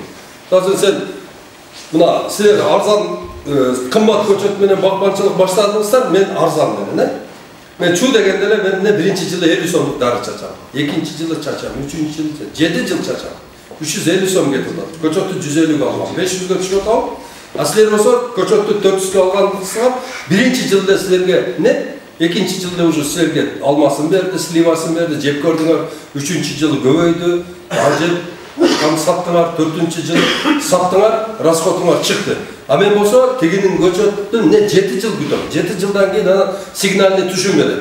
Анан 8-чи жылы бир аз көбөйт, 10-чу жылы анан мен сатканды жарайт да. Базарга алып чыгып сатайын десем, мен алмам эч ким тааныбайт да. Неге дегенде Намангендик бир акам мага сатып кеткен. Мага сортун сураганда кызыл алма деп койгон болду. Ошол эле информация бар да мен. А силердикин сертификаты бар.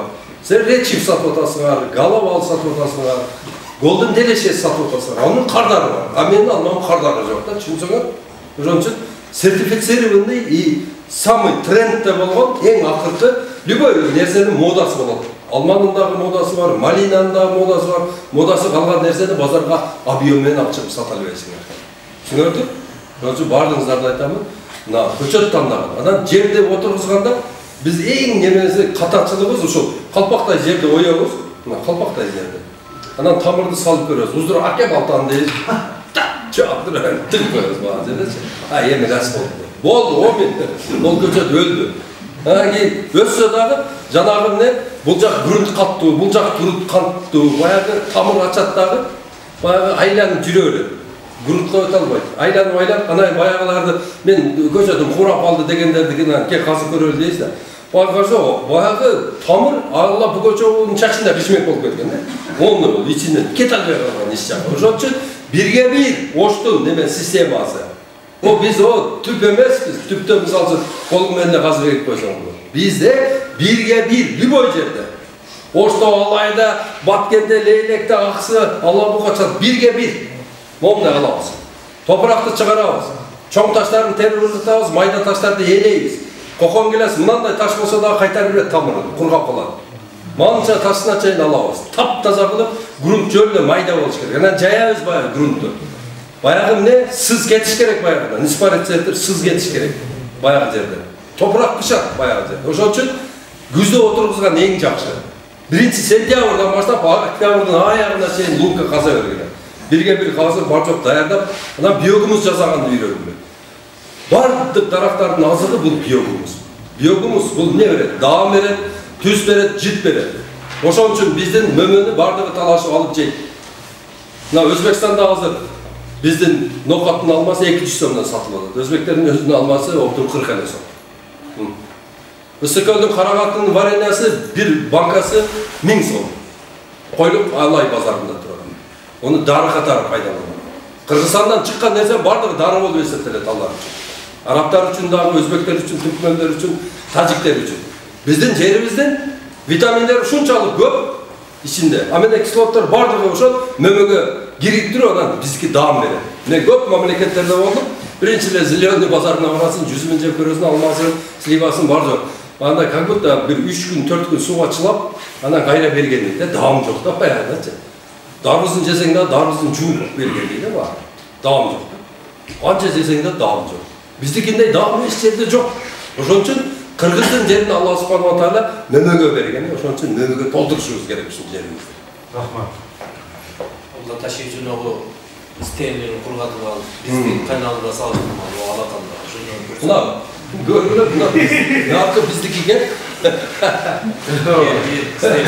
Buraya gitsen diye. Ama çok güzel. Ne iş var? Bizde Allah'tan tolu atat bize. Men ismen örükteyken. İslam kıltır kurgatından ötküz. Barıp mövlesinden gördüm kurgatkanına bir tangalık. Uşunu görüp durup jayıp albayız da. Gel de tuvağa. Ertege Abdımana vakayemizde falan dediğin gibi.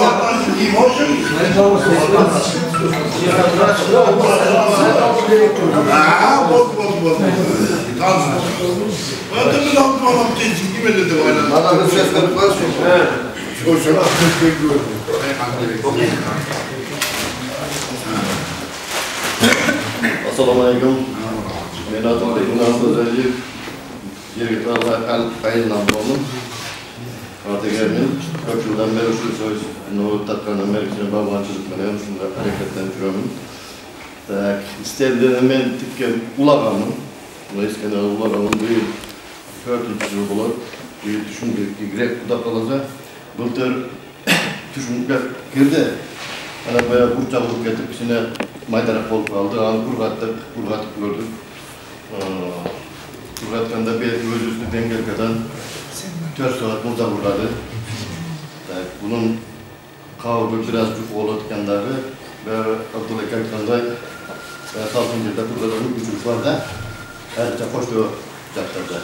Bizden rüyada doğru olup piyasada kurgaların kömürü hoşluğu öğrendik. Hani bir kurga.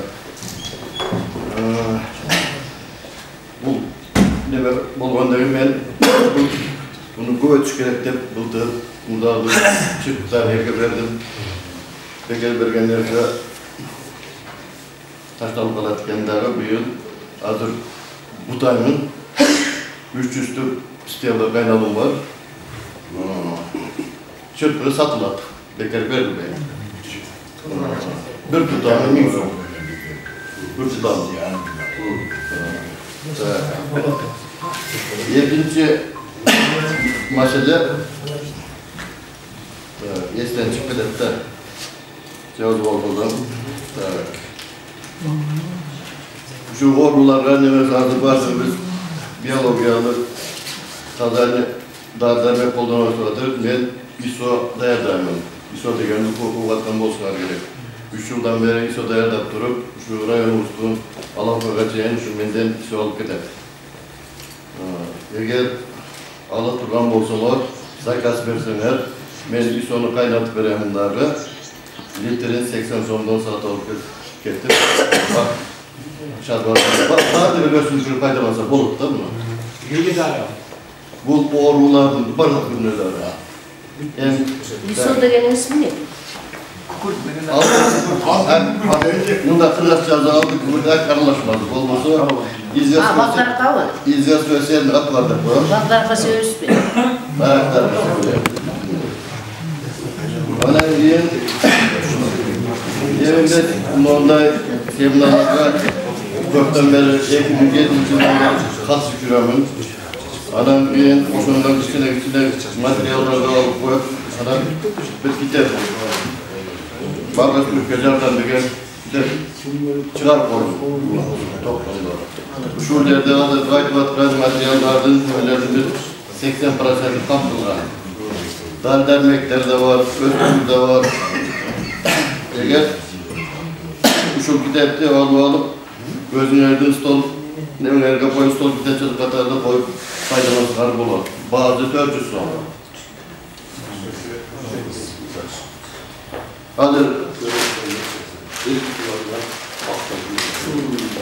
Hazır 5 tane kaldı, ben 20 tane çıkardım, el hazır satılan şu 5 ev kaldı, teker kızıklarında olsa satılasana bulur. Biliyorum, biz gelelim. Niye gelmediler? Otostürü boyunca kitabı da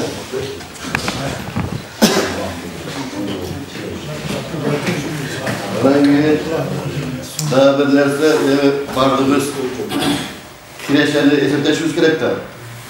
Yani benim 1 hektar yerim var. O şundan aydınlarda bir kaynalı. İçinde her türlü baktar var. Yemi bayağımını kocalat derinden gideyim.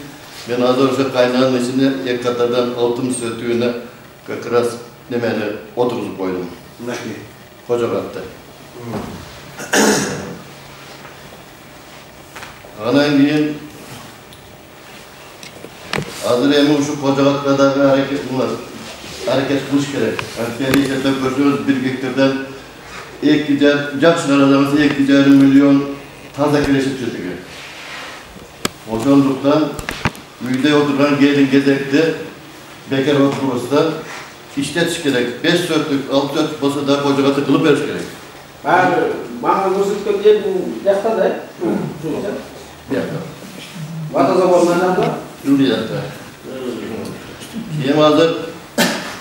Yemi bayağı bir burada sırada çırpıgından görürse bol boy degenden bol boy takılıyor. Biro hava karabasından ben 700 Marivella'nın çırpıgından sayganım. Demek pardike.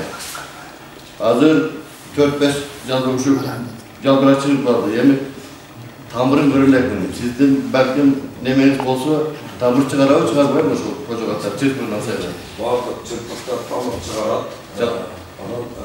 Bağında rezultatına getirip olursak siz emesiniz. Çırpıktan jasadığınız düşündürlüğü 80% azayıp edildi. Şöyle Civat biraz etmeseydi bunu. 80%. 4 kilogram bir kus bere turgan oşo Maravilla oşo bayağı 400 gram verip oldu. Oşonda başka hiç probleması yok. Oşonda bile kocagat çıkart birak şunu ekstra oldu. Oşonun birinci yılı Narcağına da dakansa oşonda getirdi. İkinci ulağında o şeyle azayıp dedi. O kaç kere okşaşta birinci reprodüksiya, ikinci reprodüksiya, süper elite oldu esettiler. Adan ki nogu bizdeki üniversiteler bir yerde kullangan da.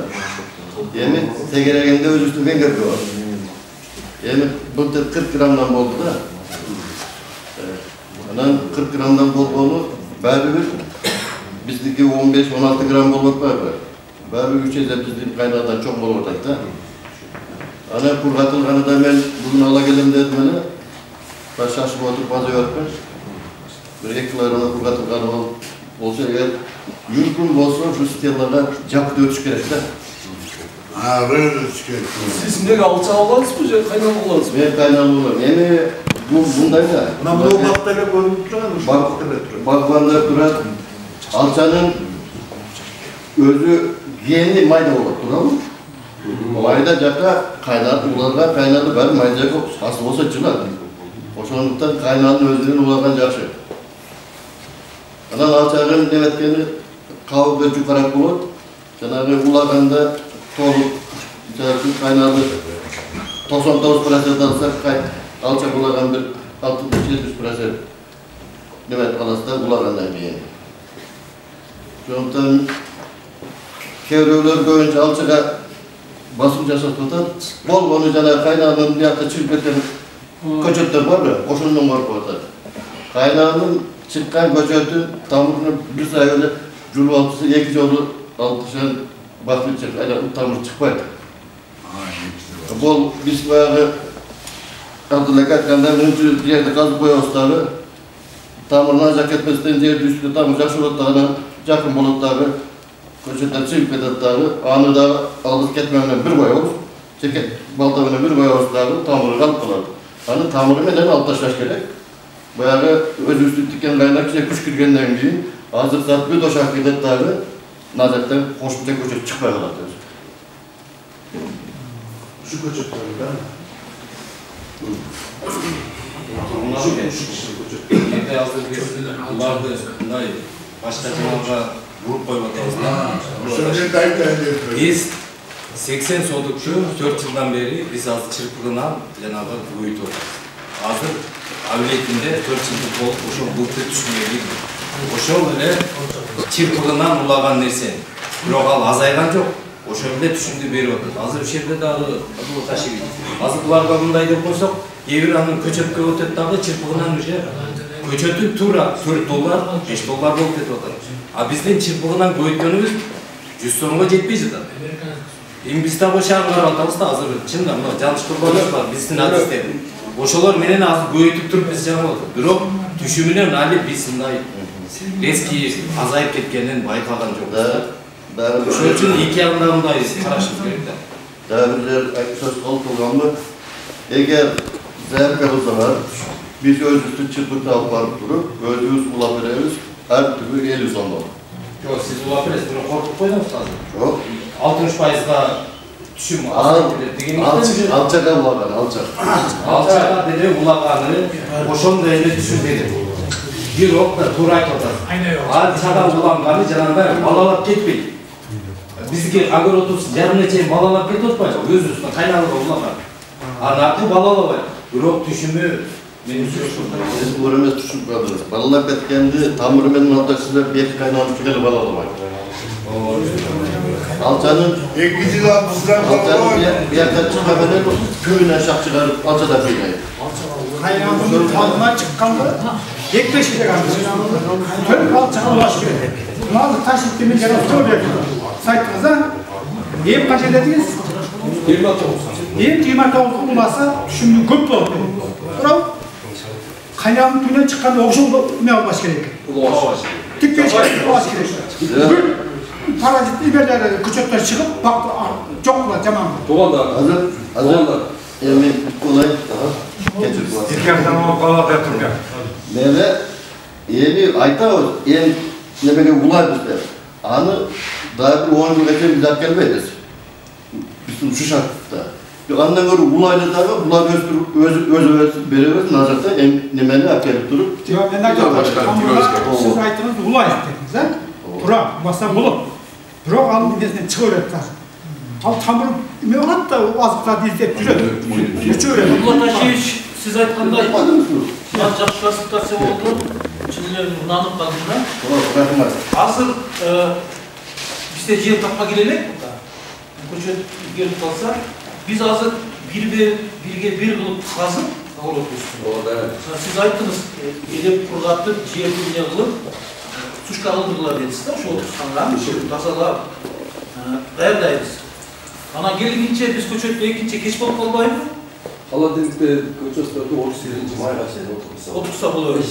Ana boşa birge kança kilogram biyomuz çalışıyoruz. Toprak kançamızda boşaltacak. Arılaştırız. Fakat 1 metre yer dolduracak. 1 metre yer dolduracak. Terenliğin kaç oldu? 1 metre burası da değil. Bunlar koçattı. Biz bayanın ikisine oturumuzu koyup atağımızga. Bayanın yerden strukturası öte tatlı bolup yer ısık bolğandığı için bayanın yerden köçötünü salgandan keyinler 4 tarafından peçkedeki ısığıyla bağı köçötünün tamırını cididi koyar. Oşun için ısıklarına kolay öğretti. Anonim siz aytmakçı, akvalısına jarashak, oşo alan intihar köçötünü alay dep turam ya özünü. Akvalısına jarashak, 20 tüpkü, anan 8-8'den жылдап көйtөйүн деген. Тура, ошондой эле кылыш керек. Аздап 100дөн, 200дөн көйtөйүн керек. Кимге заказ бересиз? Оода мен силерге дагы бир жол айтам. Көчөттү, инвитро лабораториядан чыккан көчөттү чырпыгын алып, башка бир алчага, баягы тамырларга улагандан кийин түшүмдүүлүгү азайып кетет, кичинелип кетет, анык билем.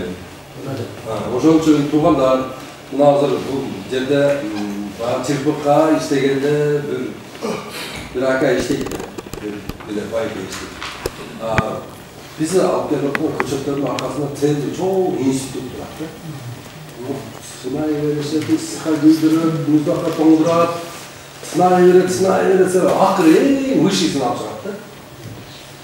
Бул деген оригинал. Отурсасы, жакшы түшүм аласыздар.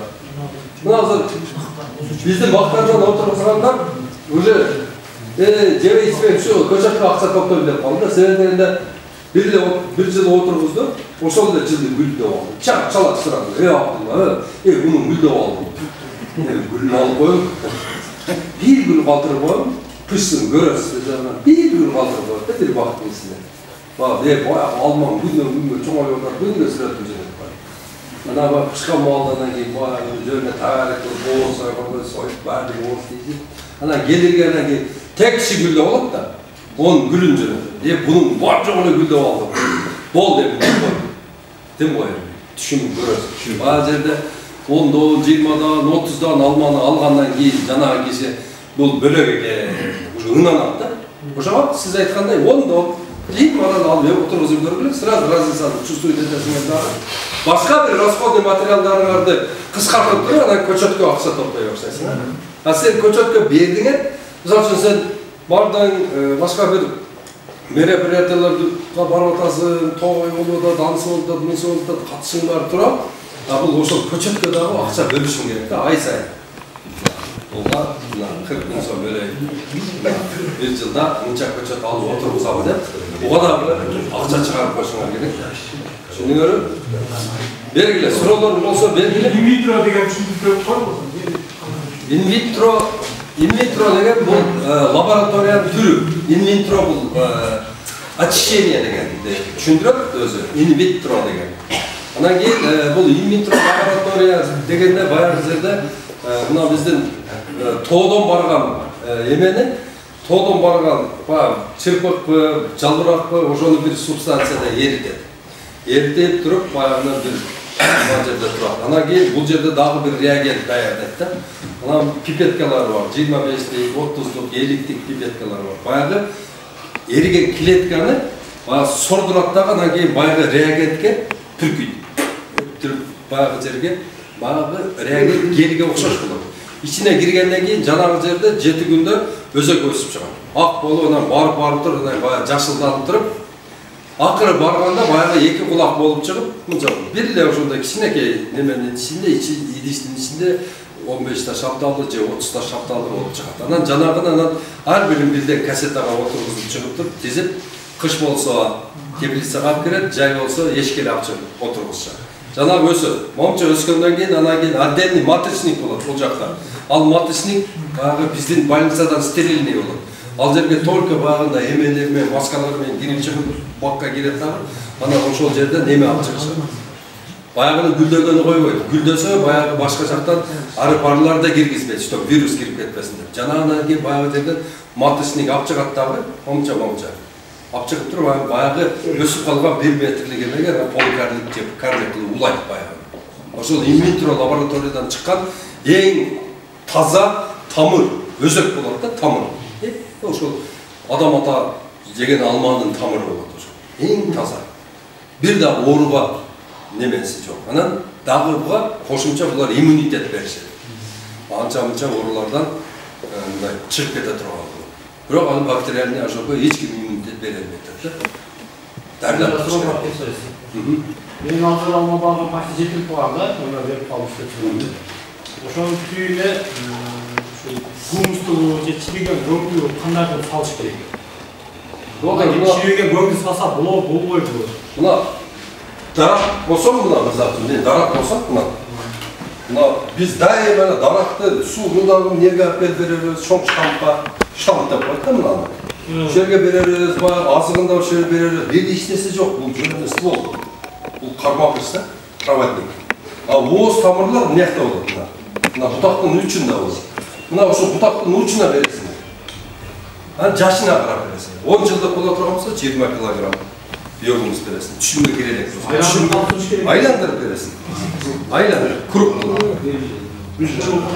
Анан 15 сантиметрден ылдый казбаш керек. 15 сантиметр ылдый казсаң, уже майда тамырлар жул боласың. 15 сантиметр казып туруп эле, ошол жерге бир жериңе мисалы 1 килограмм биогумус саласың. Ошол 2 жыл азык болот. Айландырып. Ошол 10 жылдык дараңа 30 кило берсең болот, түшүнгө кирген болсо. Анан кийин көң, баягы свежий көң, анан чириген көң, анан кийин түтөп аткан көң, эч менен жолуп болот. Öyle biz bilmegen толтура неамат этти. Тамыр оорулары бар. Ошол берип туруп анан кийин мына заңда баштанды жалбырагы, анан дагы бир нерсеси болуп калды. Стволдору, каналары баягы разрушение болуп, бунун баардыгы тамыр оорулары да. Тамыр ооруларга азыр сонун дарылар чыккан, сугат менен кошо берсеңиздер ошону айыктырат. Göң жолоктоо биогумус хлорелла релик раса актив раса органик деген чыккан ошону мен да сурабайм. Не мойчу айтайын деп местный көчөт менен Түркияны тууралуу да. Атем айтып атыр да. Местный көчөтө баардыгы көчөтүнөн болот. Былтыр мен ага Абдуллакадан Русландан алганбыз деп. $4 деп былтыр 22-жылы билесиңер мартта Украина менен Россияны болуп кетип доллар көтөрүлүп кеткен 406-га чыгып кеткен көчөт алып аткан убакта. Ошондо $4 425 сомдон бир көчөт алганбыз да. Бирок кымбат түшүп жаман көргөнбүз. Өтө кымбат түшүп калган да $4 425 сомдон бир көчөт деген өтө оор келет экен да. 1000 рачатып алганмын 600 000 сом боюнча көчөт алганмын да. Анан Өзбекстанда Надыр деген көчөт куруш бар экен. Таныгандар болсо, Өзбекстан боюнча эң көчөт көп кошолган экен, өзүнүн телевизиону бар экен. Андан 10 туп алдырдым. Оштон 10 туп алдырдым, өзүбүздүн местный көчөттөрдөн. Анан жапайы көчөттөн дагы азыраак алдырдым. Пробага булардын 425 сомдон алып келди көчөттү. Ушу бирдей карадык, бардыгын тизип келебиз, бөлүп болупту. Бирдей карадым. Бирок азыраак макетте мен өзүм эле көрдүм, кете көргөн. Түркиядан алган көчөттө 1,5 метр, 2 метрге чейин өстү. Belki Özbekistan'dan algan, özüstün Oş'tan algan, belki Japanya götür, Jönükey'de bulanmagan da Japanya götür. Onun çoğu özel vardı, ayırmaz varken. Ana, bizden özüstün köçöttü mal dedi, Türkiye'nin cevheti. Ben özüm bir rakam var ede, ilk tükkanına gelip bu tarzı da özüstün köçöttürdü, niye kılar etti, butay verdi. Belki butay almaya koydu. Kolum karşı jetmiyor, yani kuşu jetmiyor koydu, kat yok edildi. Sökür götür kalktı. Şuna kımbat buldu da, biraz buldu da, çıdap sonundan ekleriz. Ben bir yıl kalkan daha yerim var ede, eğer bolsa, özüstükü bolsa, özüstüküne ne Egiptistan'ın arasında, Edison'dan bergen bir köçetlerdi. O konudan da Edison'dan da çıkart verirken. Şunları Egiptistan'da dedik. Badam dedi. Abiyet bir yer şimdi ödeyecekse. Çok tatlı bir şey. Kuda kaladı, en güzel küçüm geçse kalganına dağılmıştı Türkiye'den aldırmıştı böyle. Ama Kutovik'ten hep bayatkanda bir koştuğumda kaynası mı? O var. O şey kaynasa 10 dakika gördüler. Adamlar değil geldi. Men dagı bir nerse sualayım. Sarca. Hazır tolçu vatanı. Жанагындай Карликовый жанап биттим эле да. 40 кап келип биттим эле, ошон жети өлүп калган чоң эле.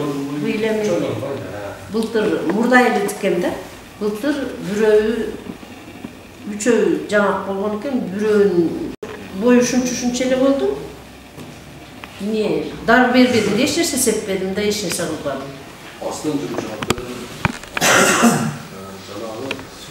Azıcık жалбырап чыгып элек, эмне кылышым керек эми мындан аракка кандай? Азыр белгилүү барабыз, 1% бардыгыңыздар менен күчүгө ойгон эле болсо. Не дегендейсиз? Чачып зыян качтардан кутуласыз. Кайнап азыр бар жок. Аны кандай кылып чачам? Сууга кошуп кой. 10 литр сууга 100 грамм белгилүү купорос. Кошуп эле бардыгына медиа содержащий препараттар сепсеңиздер болот. 1% mi? 1%. C3 mü? 3 olsa bütünlük yükülüp işine sağlanıyor. 1%.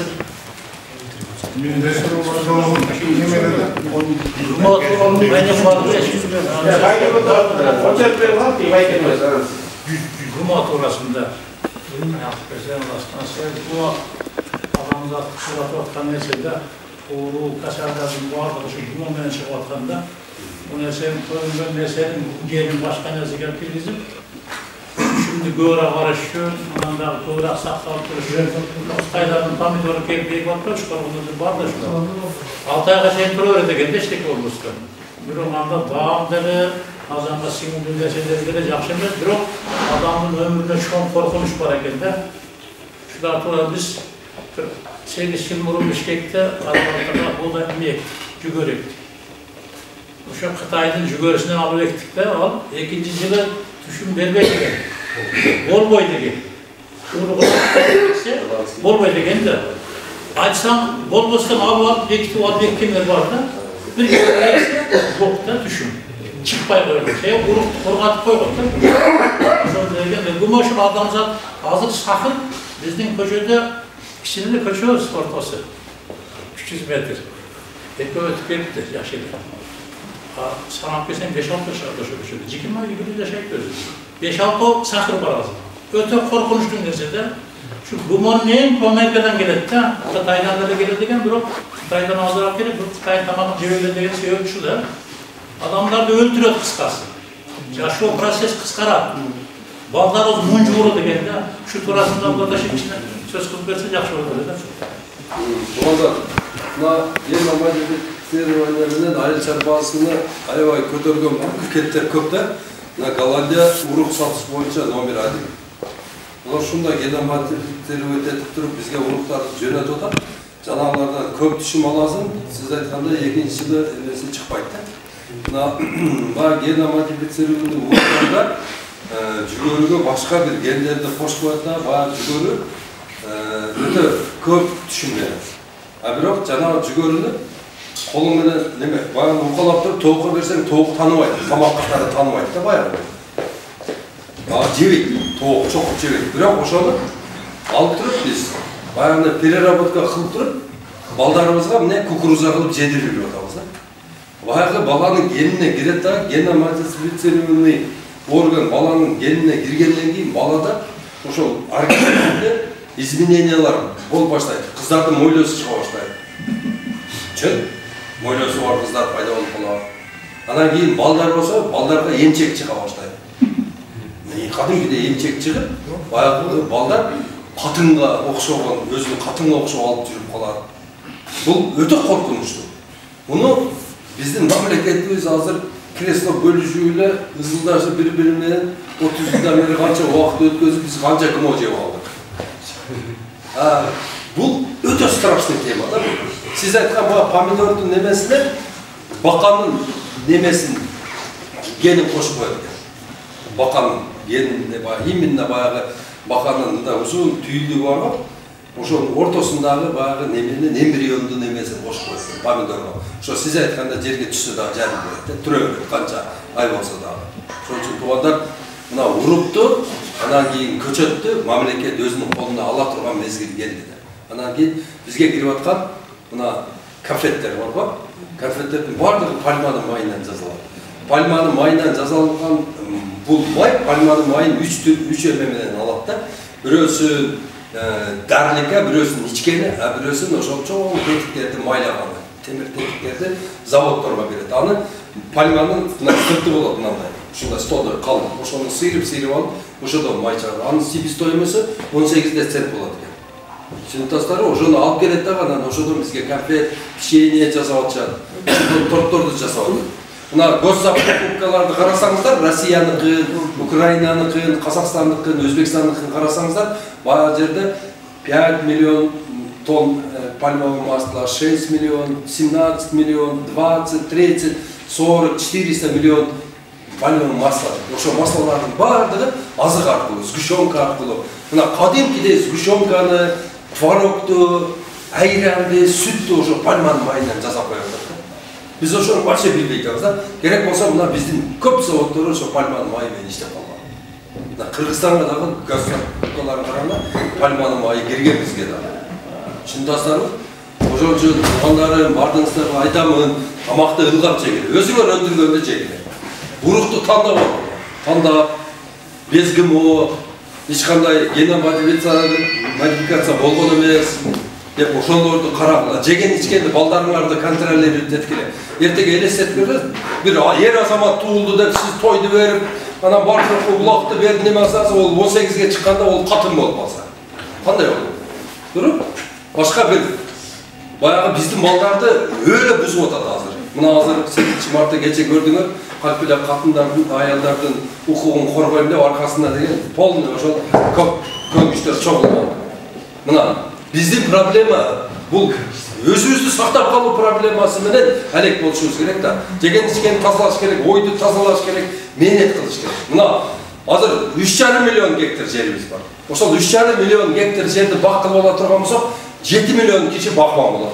7 milyon kişi işte girse adamlardan kanı tazalanat. Hazır bizde şunçalık kanımız aynadı. Жебегенде жедик, ичпегенде ичтик. Hazır biz толуп турабыз да. Hazır любой күнү революция десе ура деп чыга калып атабыз да. Себеби дегенде уже bizde жеген ичкенибиз анан кийин лишний информация тынбай келип атат да. Ой мынаны чаап кетиптир, ананы атып кетиптир, мындай дүйнөлүк баягы мусордун баардыгын башыбызга киргизип алдык. Эме мейди көрүп атат балдарыбыз, каяктагы бир ушулардын баардыгы лишний информация. Анан кийин баягы жеп аткан тамак ашыбыз бизге терс таасирин тийгизип атат. Ошон үчүн ушулардан арылыш үчүн бир мамлекеттик бир программа киргизиш керек. Мына биздин балдарыбыз айылда отурат, баягы мультфильмдерди көрүп эле баардык балдарыбыздын үстүнө неберелерибиз орусча сүйлөп атат. Турам же жалган? Орусча сүйлөп атат неберелерибиз? Турам. Ушундай чоң проблема болуп атат туугандарым. Ошону баардыгыбыз биргеликте чечишибиз керек. Ошол биздин таксырларыбыз, дамлаларыбыз бардыгы ушул жарым сааттык ушул хутба окуганда ушул теманы сөзсүз козгоп кетиш керек да. Тамак аш коопсуздугун анан бак отургузуу 5 мүнөттөн кошуп кетиш керек. Мына ошондо канча тазалык келет да. Намазхандарды эле биз билбейбиз азыр. Мисалы үчүн общий эле ун жеп атабыз, туурабы? А унга костный мука кошулат. Ол деген костный муканы башка жактан сатып алат. Ол пилдин сөөгү же чочконун же бир крокодилдин сөөгү фургатып алып келип туруп мука кылып берип атат, ошону унга кошуп атат. Жеп атабыз. Туурабы? Мына нандан да уже канча немебиз бар да, ошон үчүн нанды да болуп алышыбыз керек. Өзүбүз нанды, кадимкидей будайды сееп, өзүбүз эмне ошону пайдаланышыбыз керек. Менде бир суроо бар. Сизде Ежелкан Дойл деген сорттун көчөтү бар? Bizde Doyl. Doyl çok, bizde Nebesa деген var. En akırkı hazır Nebesa. En modası.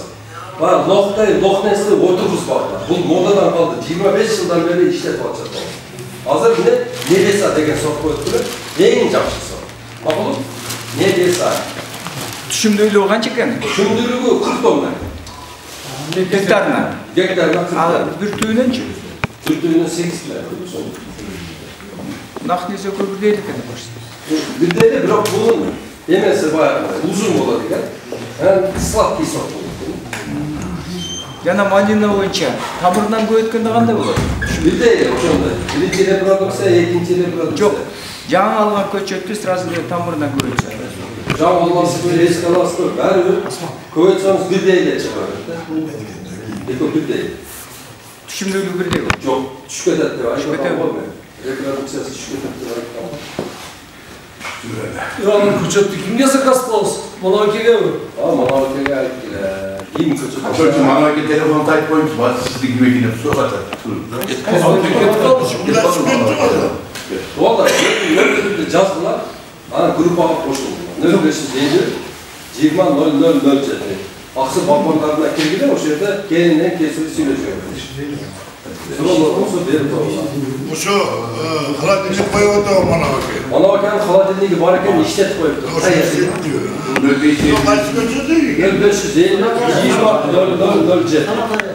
Sonra alma var, yala var, yala var. İzli var, üstlenci var. İzlerge almurut var. Bu adam muhtemelen desem badam.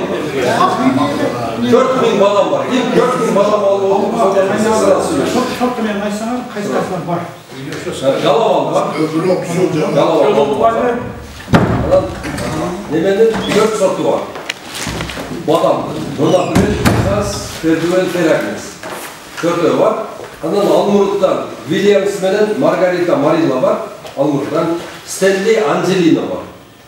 Uşul jaka. Aksıga düşüp turganda. Almadan çık. Almadan To jaka var. To kimge? 1400 metr To jaka Redshift Golden Delicious Gerenisi. 3 öten var. Polikarlik. Var mı polikarlik? Kadına kelbeyiz biz. Sizlerine kelbeyiz. Kaynağımız? Biz bile ihtiyaç verdik. Badam tola bulan mı? Badam? Olursa tola.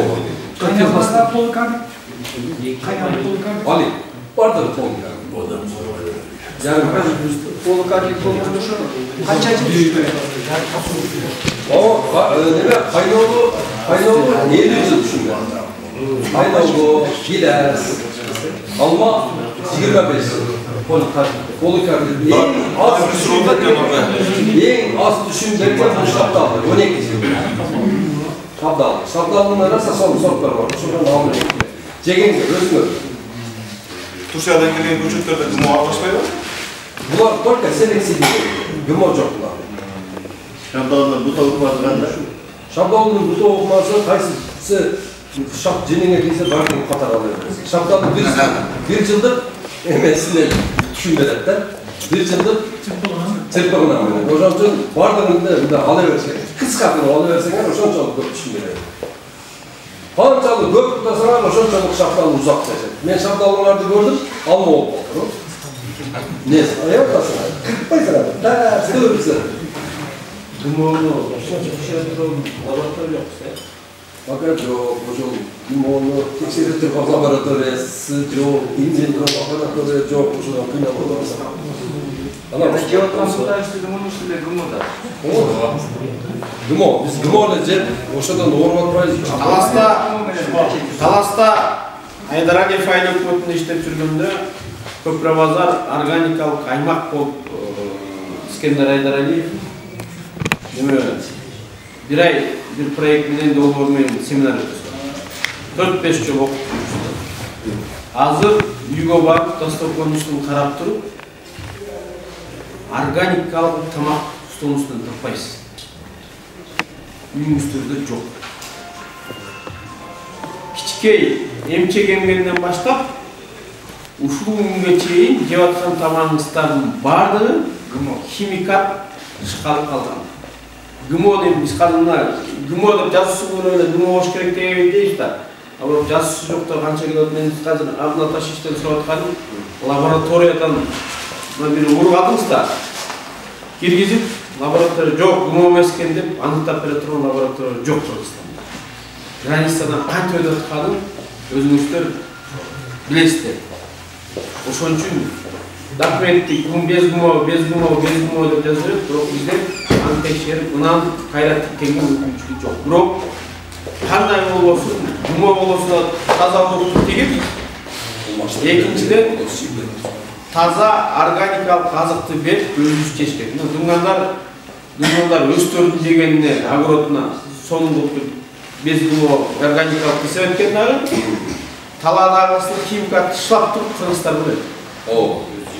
Өз жейт. Анан мен тамашалап койгом. Кыргыздар жерин өзү иштетпейт, дуңгандарга берет. Арендасын алат. Кайта арендасына дуңгандар кыргыздарды жалдайт. Жалдайт да кыргыздар жалдап иштейт дагы. Кайра ошол дуңган иштеп чыккан немени пиязды сатып алат өзү кайра. Логика жок да логика. Мындай карап көрсөң. Вот. А бирок ошол дуңгандар химикаттан чылап туруп бизге берет. Эмне үчүн азыр илгерки мен өткөндө баба табарганда моундай сөөк тапканбыз. Адамдын ушундай болгонбуз. Адамдын сөөгүн тапканбыз. Бутту. Азыр майда болуп баратабыз. Сайыз үчүн аксакалдардын көтөргөн каптарын азыр балдар көтөрө албайт. Мен чоңатам, мешенден чоңатам. 70 кило канар капты. Аттын эки жагына өзү эле артып көчкөн. Эки жагын теңдеп 70 килоны. Мен өзүм 70 кило эмес 30 килоны эптеп атат бошум. Мен мында чындыкты айтыш керек да. Азыр мен көтөрүп атам.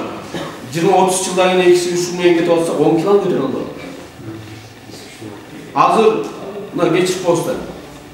Bir жума менин жанымда отурсаңыздар, жума сайын 3-4 киши келет.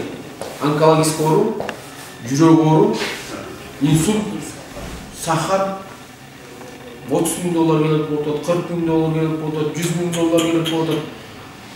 Мен кайрымдуулук фонду эмес. Тапсырым ажакан бир дуа кыласыз. Мен эми сизге расымды биз коеюн. Сизге дагы. Мен бир нерсени айтып кетиш керек. Башында бул киши менен Абдулла Ташевич менен Таластан чыкты. Эң жол келип, ошо биздин ушуна жыйын залга отуруп, бир 15 мүнөт 20 мүнөт сүйлөшкөндө бактын канчалык деңгээлде мүмкүнчүлүгү, канчалык деңгээлде мамлекеттин өнүгүүсүнө чоң салым кошорду ошону ишенген. Анан кийин жөн турбайсың да. Түркияны карайсың, башка жакка карайсың, Болгарияны карайсың, Голландияны карайсың. Карасаң, действительно чындап эле мүмкүнчүлүктөр чоң экенин билесиң.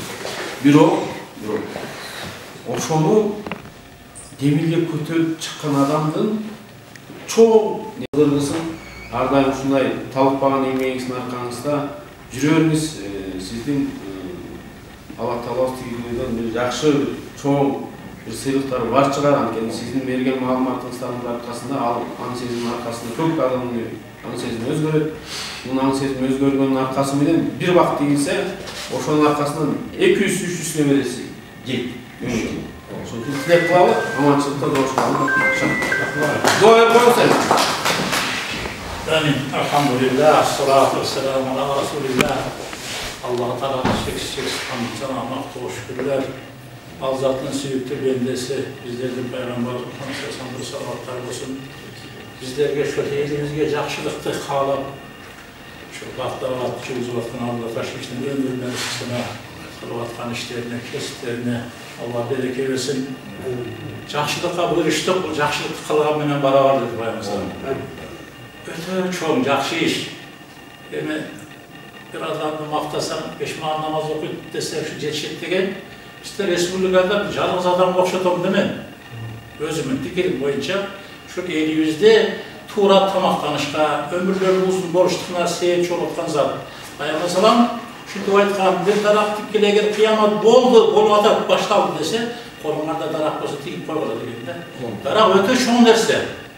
Şunun atasına, o 70'de koyup, bağdığına soğuk diye. Geleceğimizge jakşı. Çölde gözge jakşı, ömrümüzge jakşı. En sonun davatta bu. Allah Teala işimizge iyilik versin, adaştırmasın. Şu yolumuzdan kayıtmamız, memleketimizge de Allah tinçlik versin. Köpçülükten katarında bir öskön memleketlerin katarına gumosuzdur. Al tamak çeşitli Allah varzı nasip kılsın. Gelecekte zoriyatlarımız baraçakan nevreleriniz lardır. Akıl esti, deneleri soğuk.